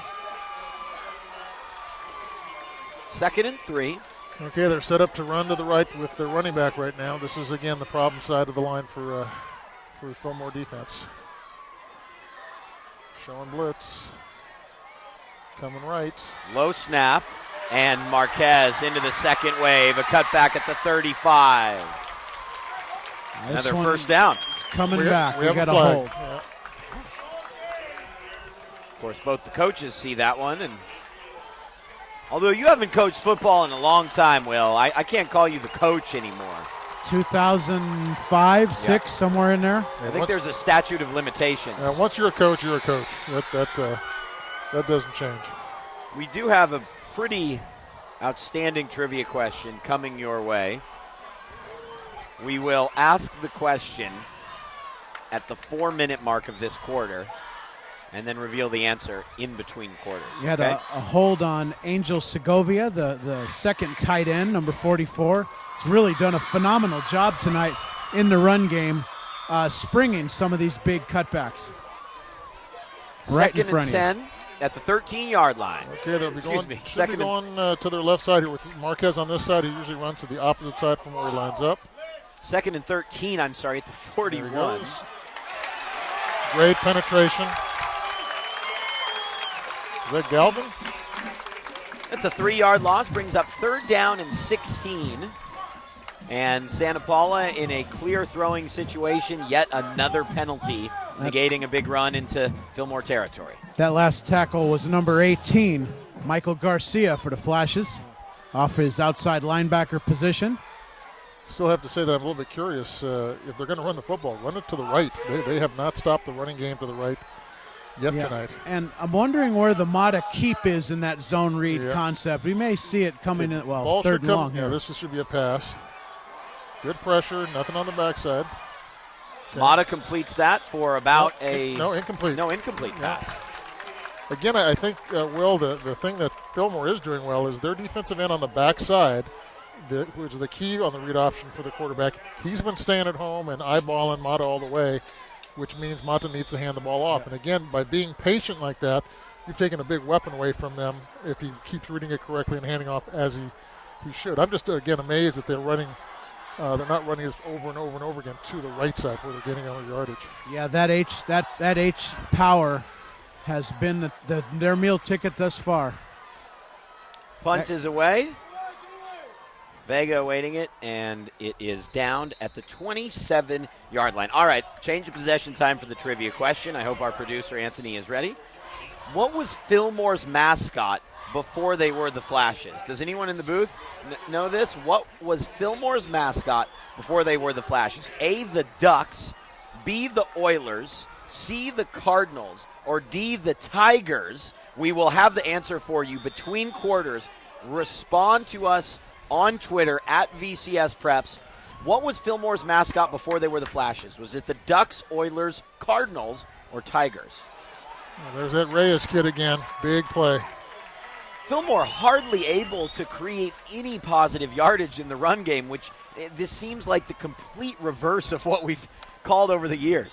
Well, with the Santa Paula defense, they're an experienced, senior-laden group, and it shows. They're big and physical, and they've been able to control things, especially on the perimeter. So I think that they have to keep trying to run the ball to get a few yards and keep that clock running more than anything else now.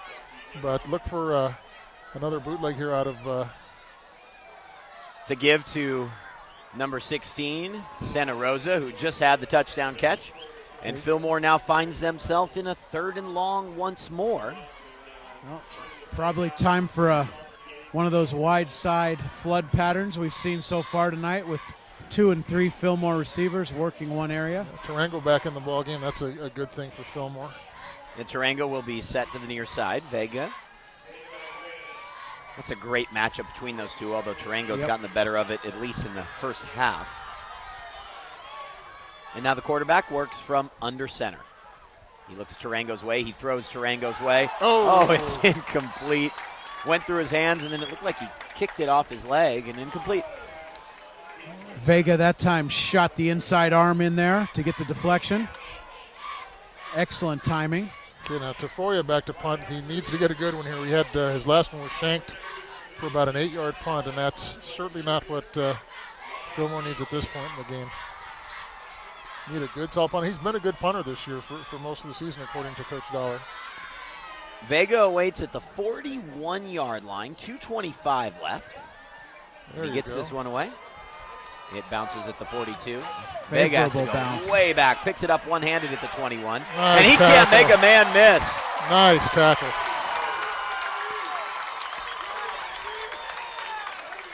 Fine special teams play. And what a punt. It certainly made amends for the 8-yard punt earlier. Absolutely. Probably about a 50-yard net punt there. That's a great change of field position.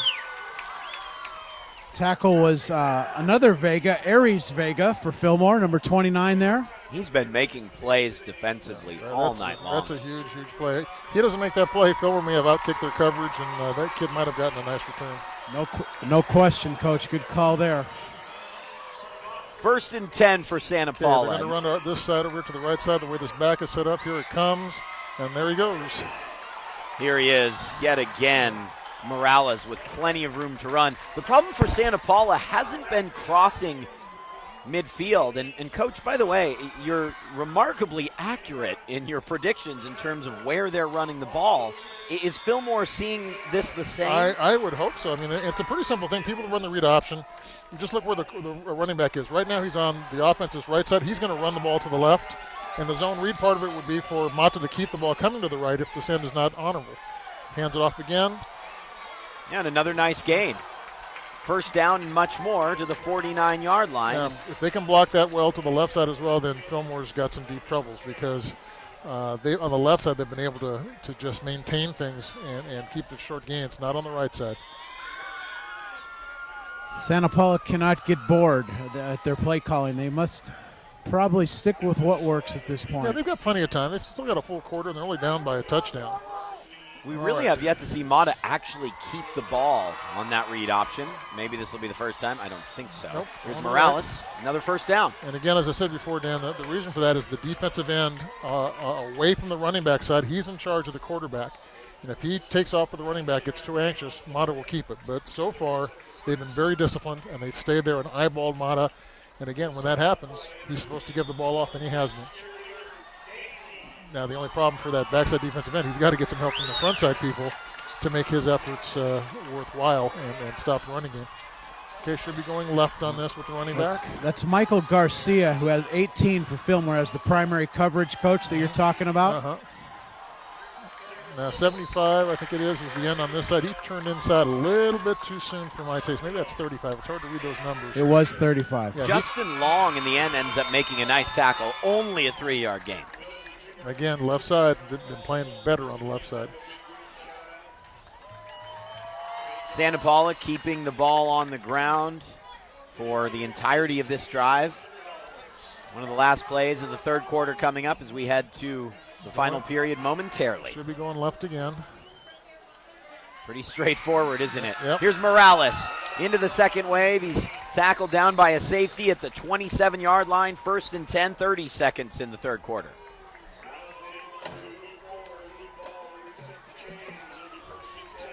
Will they run another play here? Looks like it. Yeah, they'll have time. They will.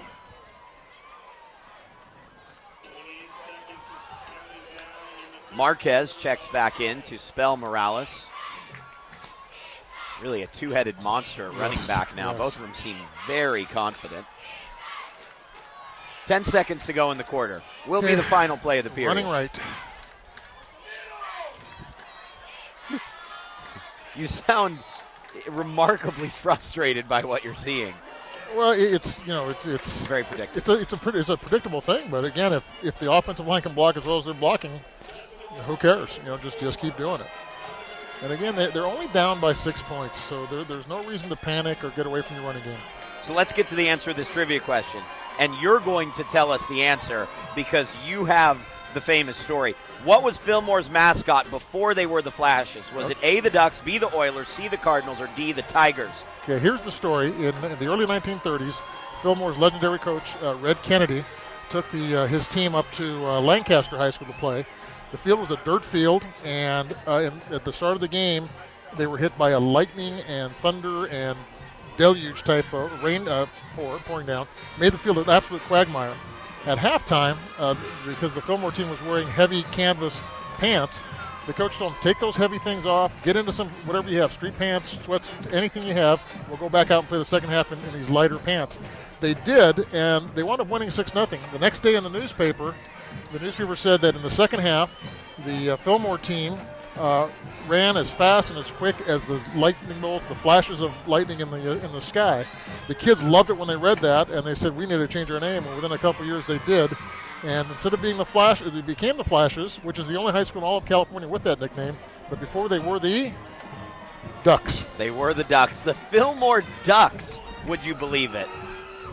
Well, the Flashes, the team formerly known as the Ducks, start the fourth quarter defensively, sort of swimming upstream.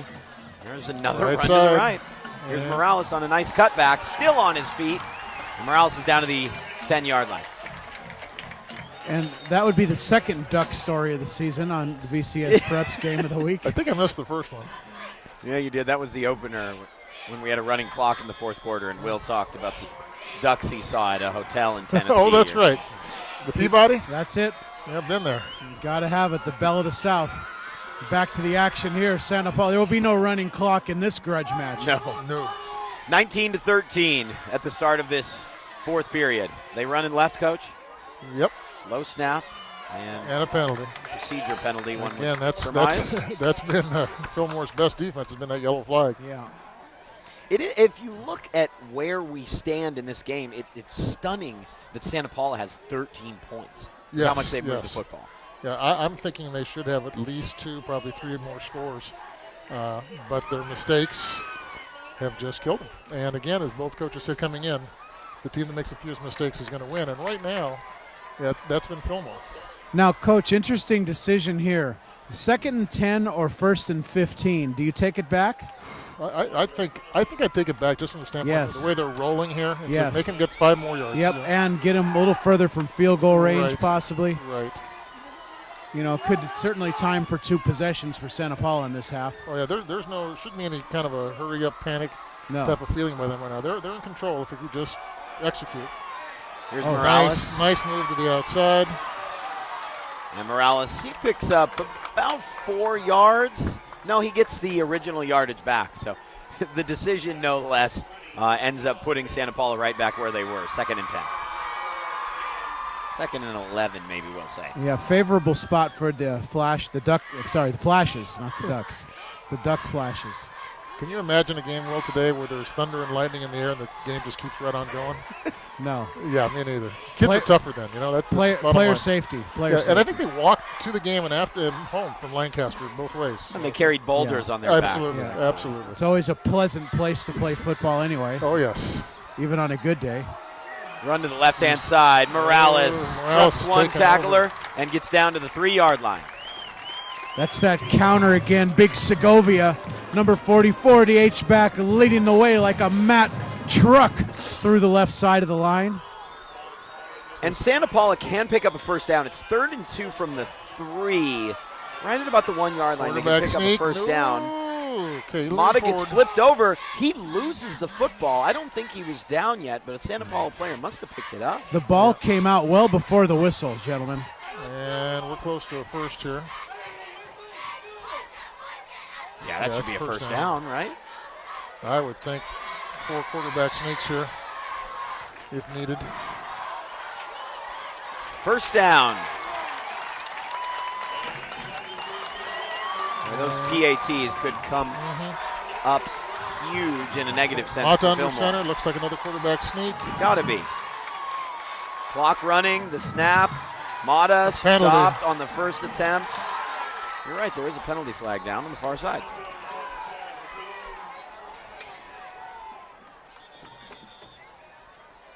He's not been able to get any push from that under center sneak.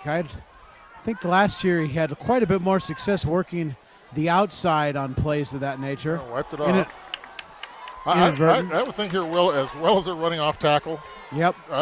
Why not? I mean, I would give the ball to number 20 and tell 44 to get out in front of him. that sounds like a plan. I think they might be going back to this now, and the answer is Yep. Yep, and he should be going to the right out of this Are set. you sure of this? I'm pretty sure. On second down and goal from the one. And Here's there it is. Morales. He's in. Touchdown, Santa Paula. The game is tied at 19. Now don't celebrate too much, gentlemen. The PAT yet to come. That was a big mistake last time out there, and hopefully Santa Paula erases it after Fillmore missed their second PAT of the night after their last score. Kicking game is so important in a close football game. When do you ever see that on the scoreboard? 19-19 with 9:19 left. Whoa. Anybody near Vegas can put a bet down for us? Put it all on 19, and now there's only two 19s on the Okay. scoreboard. Well, we still have a long ways to go, but this has got to be just what everybody expected out of this kind of a rivalry crosstown situation here. Two schools only about 9 miles apart. Gosh, it's just been everything that you could have hoped for in a game like this. Just to bring you up to speed on some finals, Buena is now 2-2. They win 27-7 over Bonita. Need we remind you that showdown against Ventura is just 3 weeks away now. Hueneme 32, San Marcos 14 in the fourth quarter. Calabasas 47, Pacifica 28. CI beats Royal to move to 3-1 on the year. Impressive. That's a big surprise. Hueneme 25, I brought you that updated score, 32-14. And here's a kickoff out of bounds. Great field position for Yep, Fillmore. that's a kicking game mistake for Santa Paula.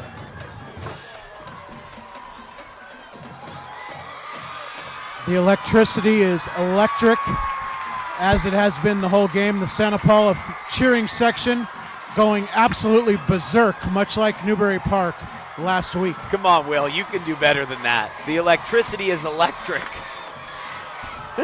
And it's in flashes. Oh, they're going to make him kick it again? It's the lightning storm, okay? They're going to kick again. Where are the Ducks? Interesting. Surprised you wouldn't take the ball out of bounds. I would agree with that. That was probably their best field position off of the kickoff. You know, on this young season, I think the big surprises to me is in the Pacific View League having Hueneme at now 4-0 and CI at 3-1. Those are programs that have been down for a while. That's good for those kids at those schools. Pacifica beats Moore Park. I mean, that was a big upset. There's Yep. a lot of balance in the league. I know Rio Mesa's playing down in San Diego tonight. I'm not sure how they've done. We haven't heard any scores on that one. So now kicking from the 35. I do find this to be an interesting decision. And it'll be taken at the 20-yard line. It's Vega Get being upfield. trailed from behind. He does get upfield, and Vega gets to the 35-yard line. It's exactly where Yep, it's a wash. Flashes would have And taken I'm not over. so sure if he shouldn't have let that ball hit. I think it was heading out of bounds again. Yes, it was right in front of me. That ball kind of hooked. It took a little bit of a hook toward the inside, closer to the 20. I don't know which way, Coach, but you might be right. That would have taken a bounce end over end, more than likely. Yeah. 1st and 10 from the 35. Fillmore trailing by a point in the 106th meeting. Quick throw. That is complete near side. Very good pursuit by Santa Paula. Yes, side to side, Coach, the Cardinal defense getting it done tonight. Their issues have been in that vertical passing game. Ricky Holiday with the catch, but he only picks up a yard. 2nd and 9. Still, I want to point out again, one of the stories of the second half is that Hector Sanchez is even out there at the quarterback spot. Yep, and his composure's been excellent. Here's that trips formation again, Coach. Keep an eye over the middle of the field. Looking pretty soft to me. Yep. Really scrambling. Keeping it alive. Incomplete. Yeah, that's Short a, of that's Saul a Santa Rosa. tough throw there. Kind of running away from this throw. Yeah, rolling to the left, trying to throw on the run's a tough order. So it's 3rd down and 9. This would be the will be the third straight pass for Fillmore, one would think. It's not necessarily a situation where you'd go for it on 4th down, specifically because even if you punt and Santa Paula scores, you're still only down a touchdown.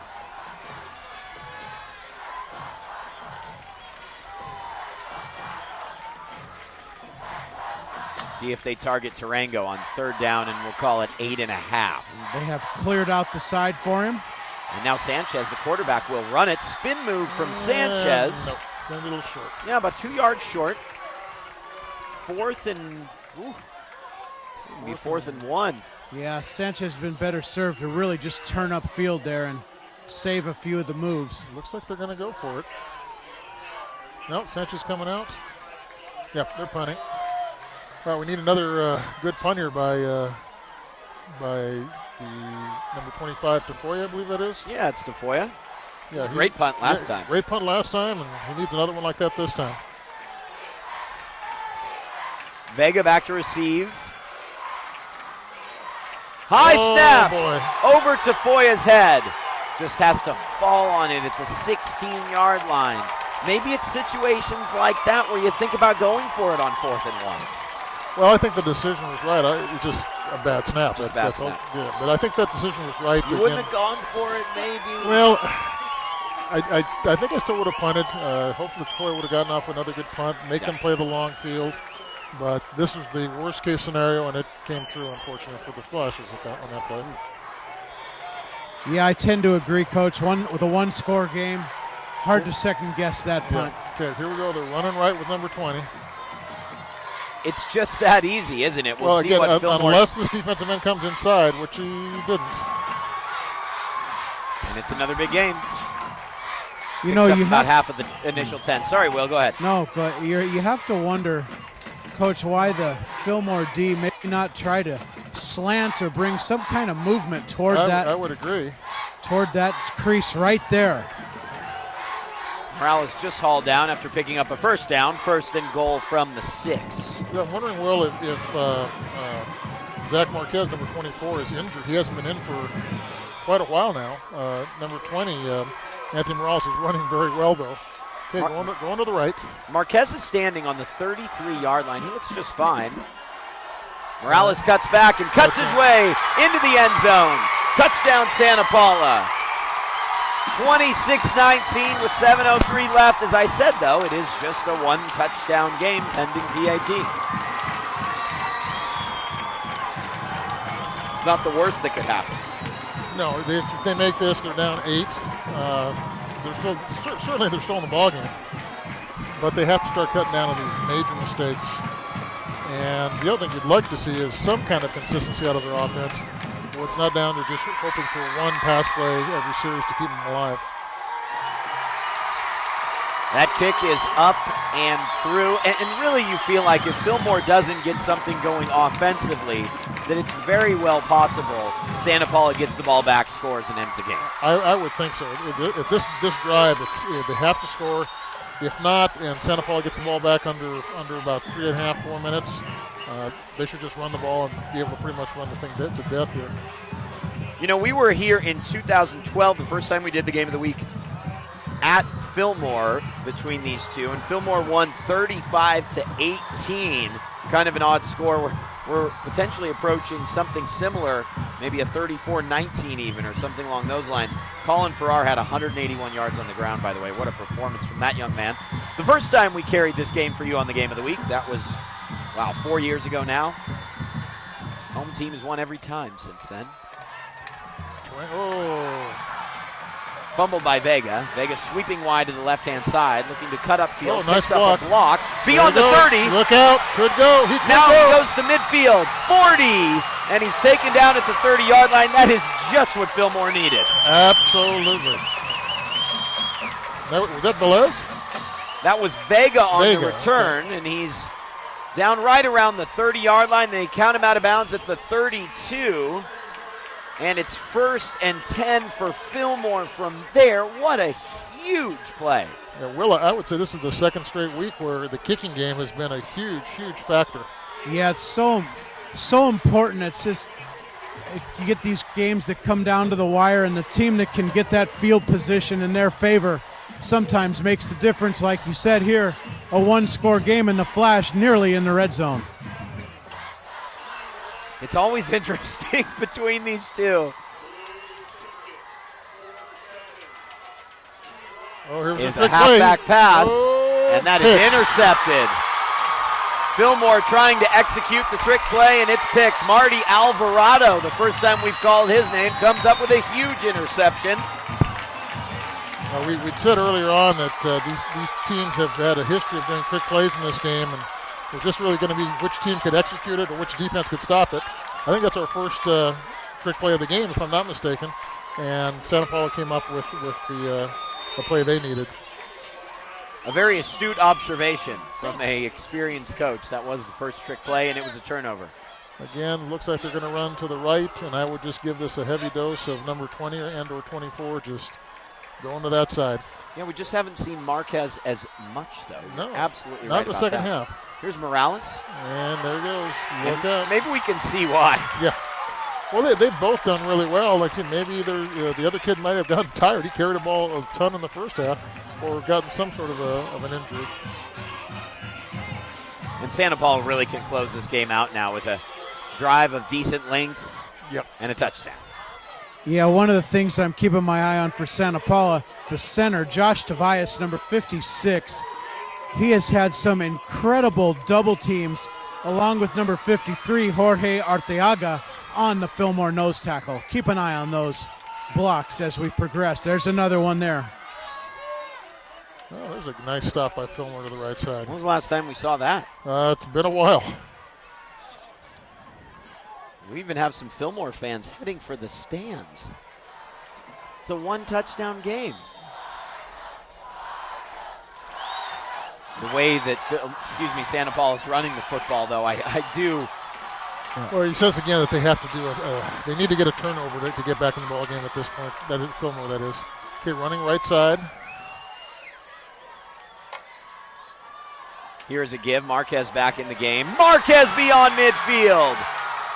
Tarango tackles him to the ground. He loses the football, but he was down.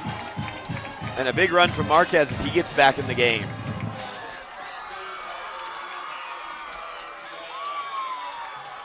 Well, Santa Paula seems to be taking over here. It's been a great game.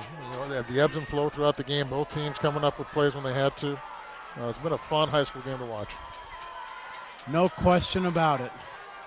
I think Fillmore going to talk this one over.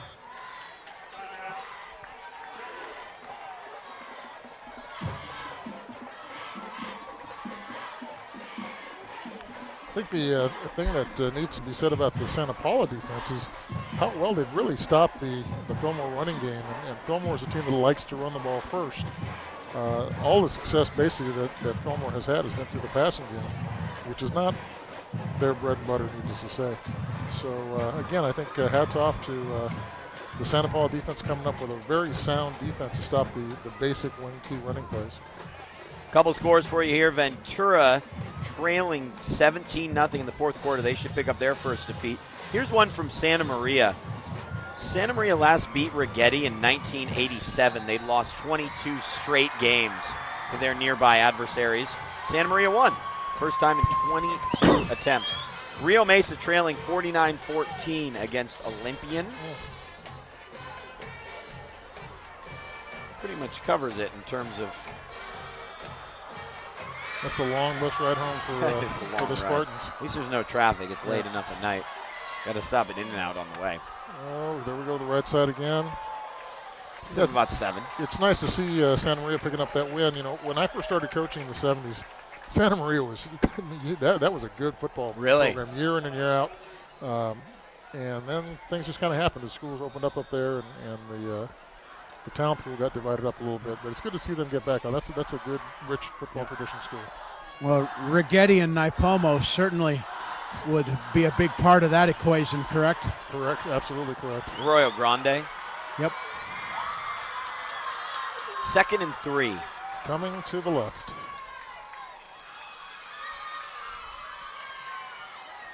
It's Morales again, and Morales gets down inside the 30. Another first down. Santa Paula just salting this game away as they march toward a 2-score lead. And it really, at this point, seems to be an inevitability. Unless they come up with a fumble, some crazy play like you do see happen in rivalry games, this drive could be the final nail in the coffin.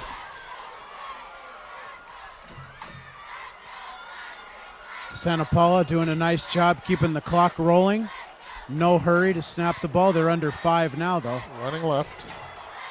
Looked like Delayed game. Looked like a false start, if you will, on the running back. Yep, number 20. Morales with a rare error in this second half. You wouldn't think he'd be that anxious to carry the ball again. He's had about 25 carries. Be sure to read Bob Batita's game recap tomorrow in the Ventura County Star or on our website, vcstar.com. Pick up a copy of the paper, though. Why don't you? Okay, going left. One of these times you are going to be wrong. Well, Mata's got to carry the ball. You think, oh, that was a nice, powerful run. And Morales basically goes through Galvan, picks up 2, and we're inside 4 minutes. You may see Mata carry the ball here pretty soon. The defensive end on the right side of Santa Paula bit inside a little bit on the run. I think he's anxious to make a tackle. He's getting tired of just sitting there and not doing anything, which he really is by not letting Mata run the ball. Okay, coming right. 2nd and 13. And Morales, nice cut back again, tumbled down at the 23-yard line. Offensive line play for Santa Paula is just incredible right now. They're just moving people at will.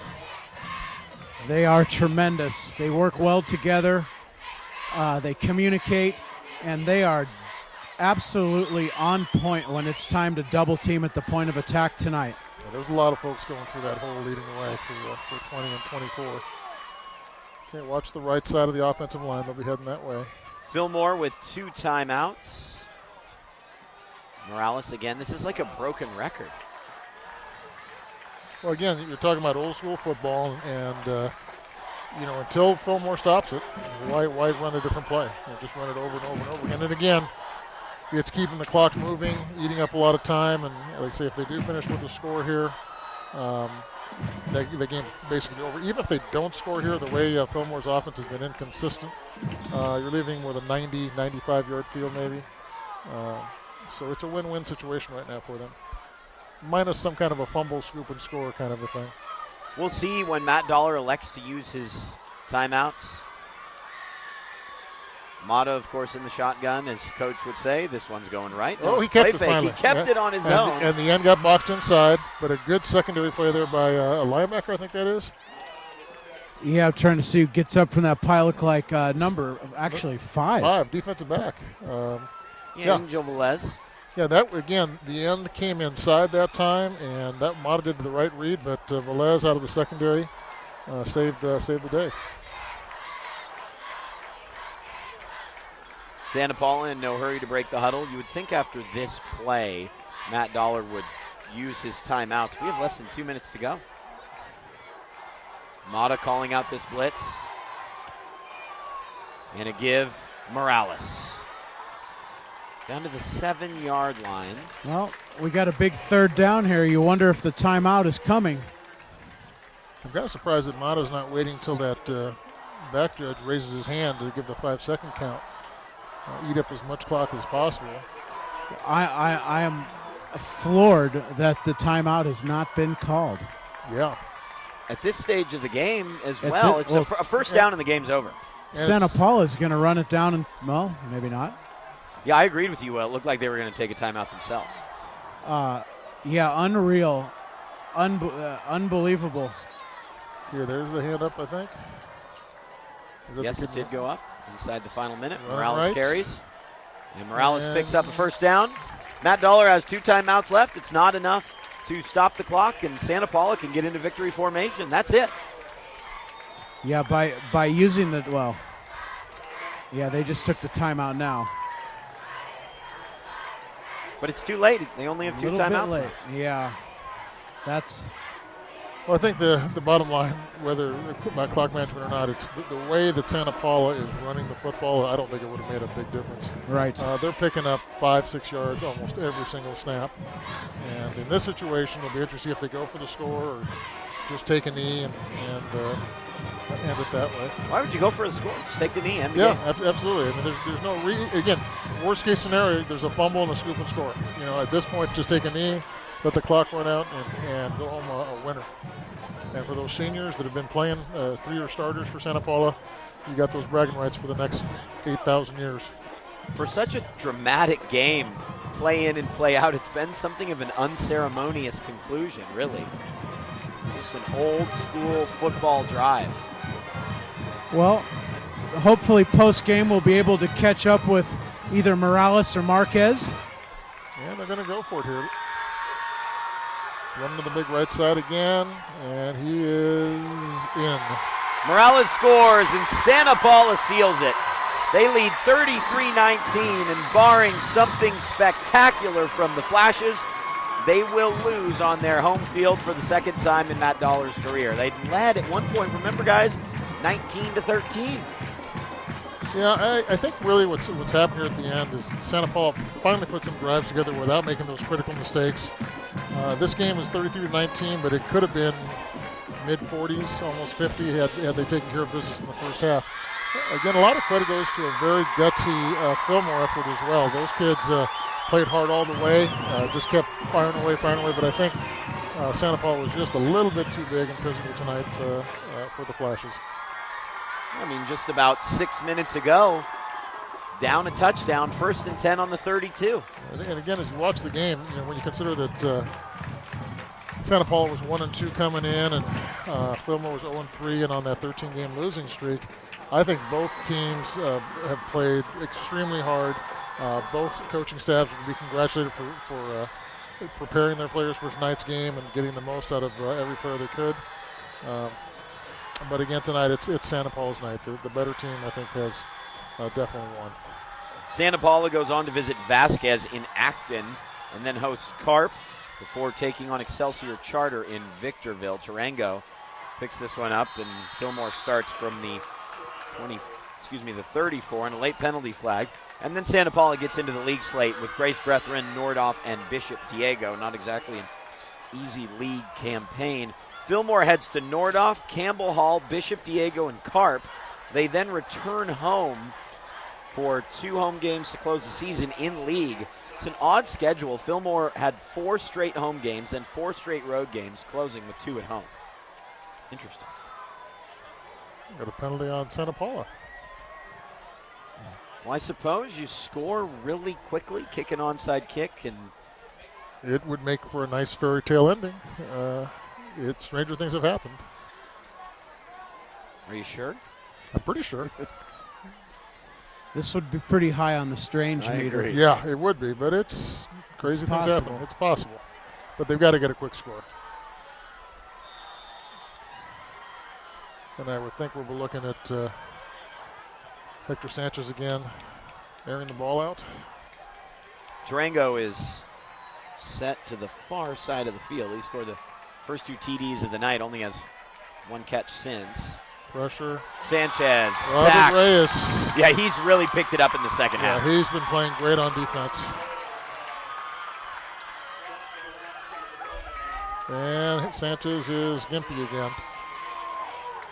And Sanchez limps to the sideline after Fillmore took a timeout, and at this stage, it might just be best to call it a day for your quarterback. I would think so. Can't put pressure on that leg. No, he looks a little bit worse than he did the first time. It's his left leg again. I think that young man has played a very courageous ball game. Yeah, he's been fantastic, really. Came in with a touchdown and 5 picks, and I don't think he threw an interception tonight, did he? No, he didn't. The only interception was that halfback pass, sweep pass. I think this game is really the reverse of what we've seen in this rivalry through so many years. Santa Paula made more mistakes tonight in a lot of ways, and they're going to walk away winners. Yeah, they have. Again, when they finally got serious with it, that's when they walked away. And again, it was a matter of that they didn't make those mistakes in the fourth quarter, especially. So again, hats off to them. They deserve to win tonight. Cisneros rolls to the right, completes that pass to Tafoya. Tafoya stays inbounds. Yeah, and did not get the first down either. So it's third down. And this will probably be our last play of the game here. Fillmore's in no hurry.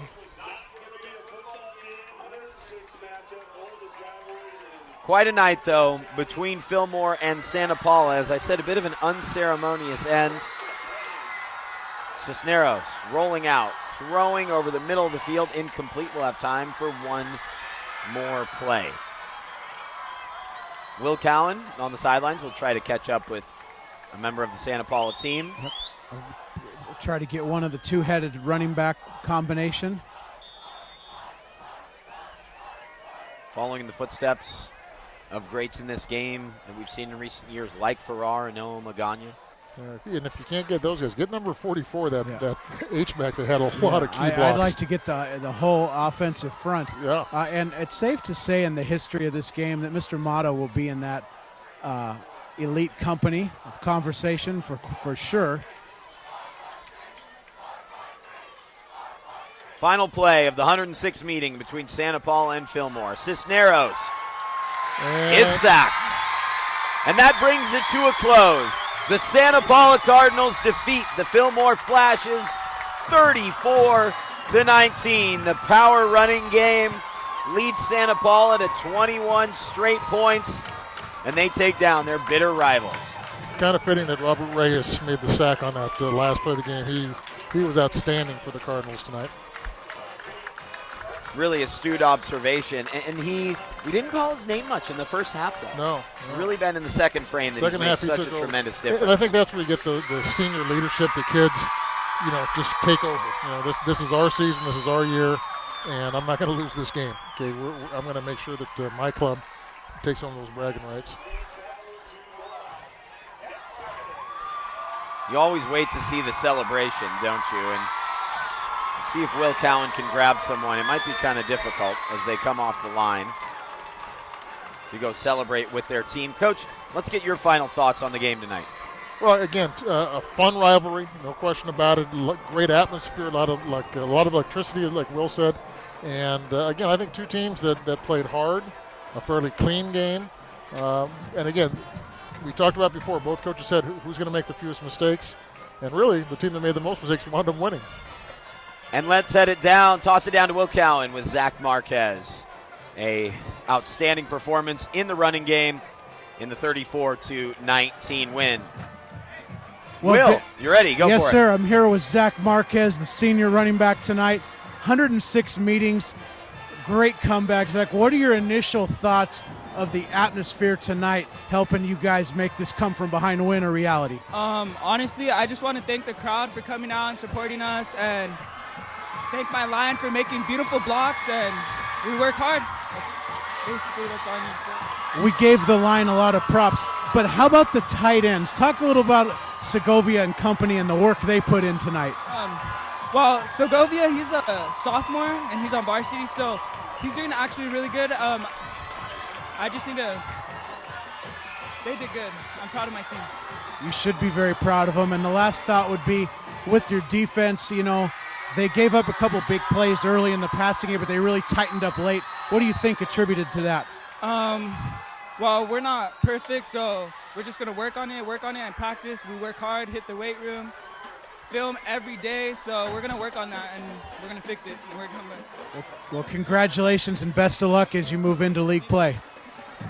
Thanks to Zach Marquez. Nice of him to join us on that interview. Thanks to Will Cowan for joining us on the field. Coach Contreras, it's been a blast, man. Thank you so much. I've really enjoyed the last 2 weeks. Bon voyage. Have fun in Europe. Make sure to check in on the archives of this broadcast. We'll be following your footballing adventures as they continue on across the pond. Thank you so much. Thanks so much. And always thanks to everyone at Fillmore. Remarkable amounts of hospitality. The Flashes fall short tonight in the 106th meeting of the greatest rivalry in Ventura County sports. For Will Cowan and my broadcast partner in the booth, George Contreras. The helmet heads to Santa Paula, or should I say it stays in Santa Paula. The Cardinals celebrate back-to-back wins over their bitter rivals. We'll see you next week on the VCS Preps Game of the Week. Good night.